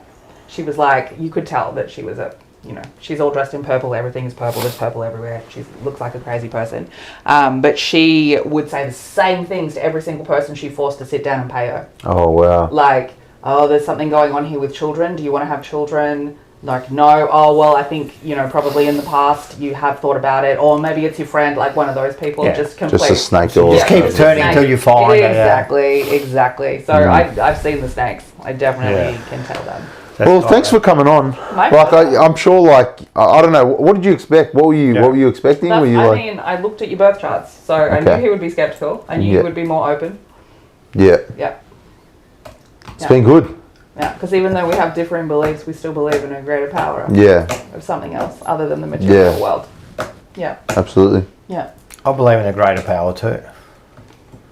Here we go. No, I just don't believe in the normal stuff, but I believe there's like a greater power, but I just don't know what it is. Yeah. How can the universe give us a bang. Still be there? Bang! Only Carlton, the GOAT. Great show once again. Explicit Empress was a great guest. There you go. Thanks. You have been a great guest. Yeah, you've been fantastic. I did first mention, the first time I saw you say we need more Geminis, I go, for fuck's sake. We've got one today! Liam Reedy! When I first saw that, I was like, fuck it. Fuck off. I was like, fuck off. It's correct. We need more Geminis and more Leos. And we got one today. But he's really a Taurus. He's fast legs, fast mind. He's very good. He's going to be good. Who is it? Liam Reedy. He's very fast and very... Again, Zaka, follow me on Instagram. Yeah, everyone follow all of us. Just follow. Fucking subscribe, mate. Like, how hard is it? No, subscribe, everyone. If you like what we do, like, we all put in a lot of effort in all our stuff, you know. We do appreciate that you came on. It's pretty tough to come on. You don't really know us, so I reached out to you. I'm brave. Yeah. No, you are. Absolutely. You're brave. Yeah, man. We're brave too. You're brave. You've been holding those rosary reads the whole time, man. I'm good, bro. I'm good. It's been good. Would you come back on? For sure. 100%. Yeah, for sure. By the way, just in case it's got anything, I don't feel any negative energy coming from you. So nice. The reader was completely... Nice. You feel negative energy from me? No, you're just very closed. I get that a lot. I get that a lot. See, I'm opposite. I reckon I'm very open. No, you're not. I am. Like I say, when I can like get into your energy, sometimes it's very easy. Sometimes it's like you're facing a door person. I think you're closed. Correct. Ooh. That's right. See, I think I'm open and you're closed. I think it's the opposite because I'm actually open to everything. Well, you're closed and you're in that bubble. No, I'm not. I don't mean closed like that. I mean my energy is definitely closed. That's how you do what you do without going crazy, right? Not absorbing other people's energy. Do you think I absorb other people's energy?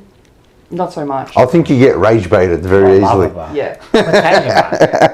That one that you can't get away from. Italian, mate. Come on in, mama. But he's also like somebody who's optimistic in the good and the bad situations. Like there's not something that's like there's learning in good and bad for him. Yeah. For him. So there's an openness to that for sure. 100%, man. As I said, like I'm open to all of this. I'm open to listen to everyone, and people that think that if I'm skeptical and that, you're getting me wrong. I'm inquisitive. I'm inquisitive, but I just won't accept everything. I'm just inquisitive. I'll ask questions.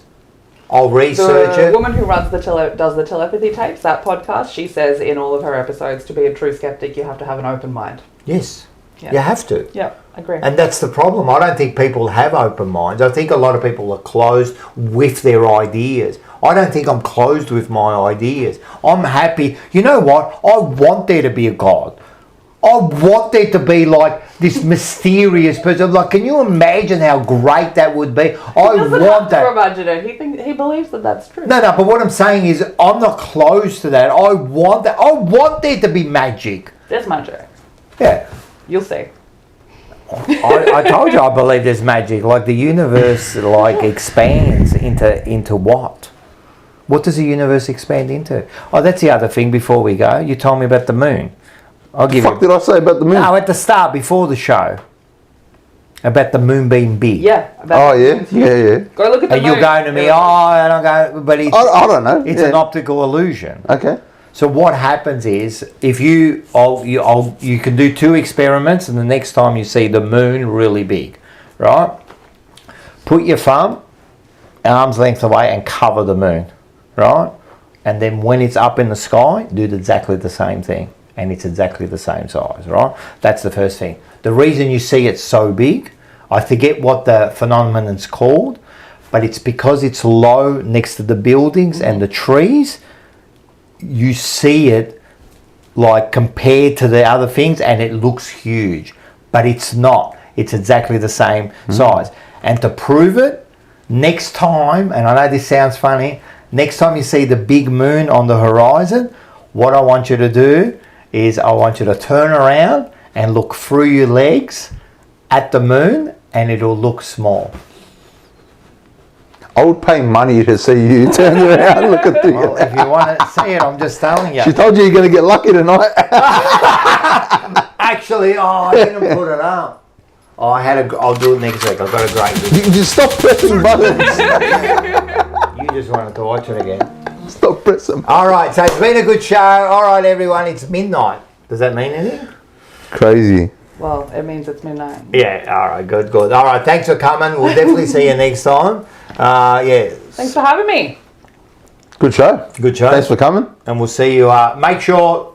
Thank you, Rocco. You're leaving me hanging. No, but before you go, I was going to say, make sure you catch up with Brown Paper Trades. Great show. With Mars. He gives you all the trades updates every day, so make sure you catch up with them. He done 2 great ones. Today was a good one because we did get a player. Make sure you catch up with Butterbing History. And emergency meeting will be coming on, I reckon, Thursday, Friday. We do an emergency meeting. I'm sure there'll be a couple of trades and there'll be an emergency meeting. And apart from that, we'll see you next Tuesday. Next Tuesday. All right, done. You reckon I can push the right one now? Oh, I don't think you can. I reckon we can. I don't stop when I'm tired. Nice. I Good stop stuff. when I'm done. Every day I rise with more strength than before. Because I know that every struggle I overcome is a chapter in my story of victory. I am not afraid of failure. I am afraid of giving up. For my dreams are worth the fight.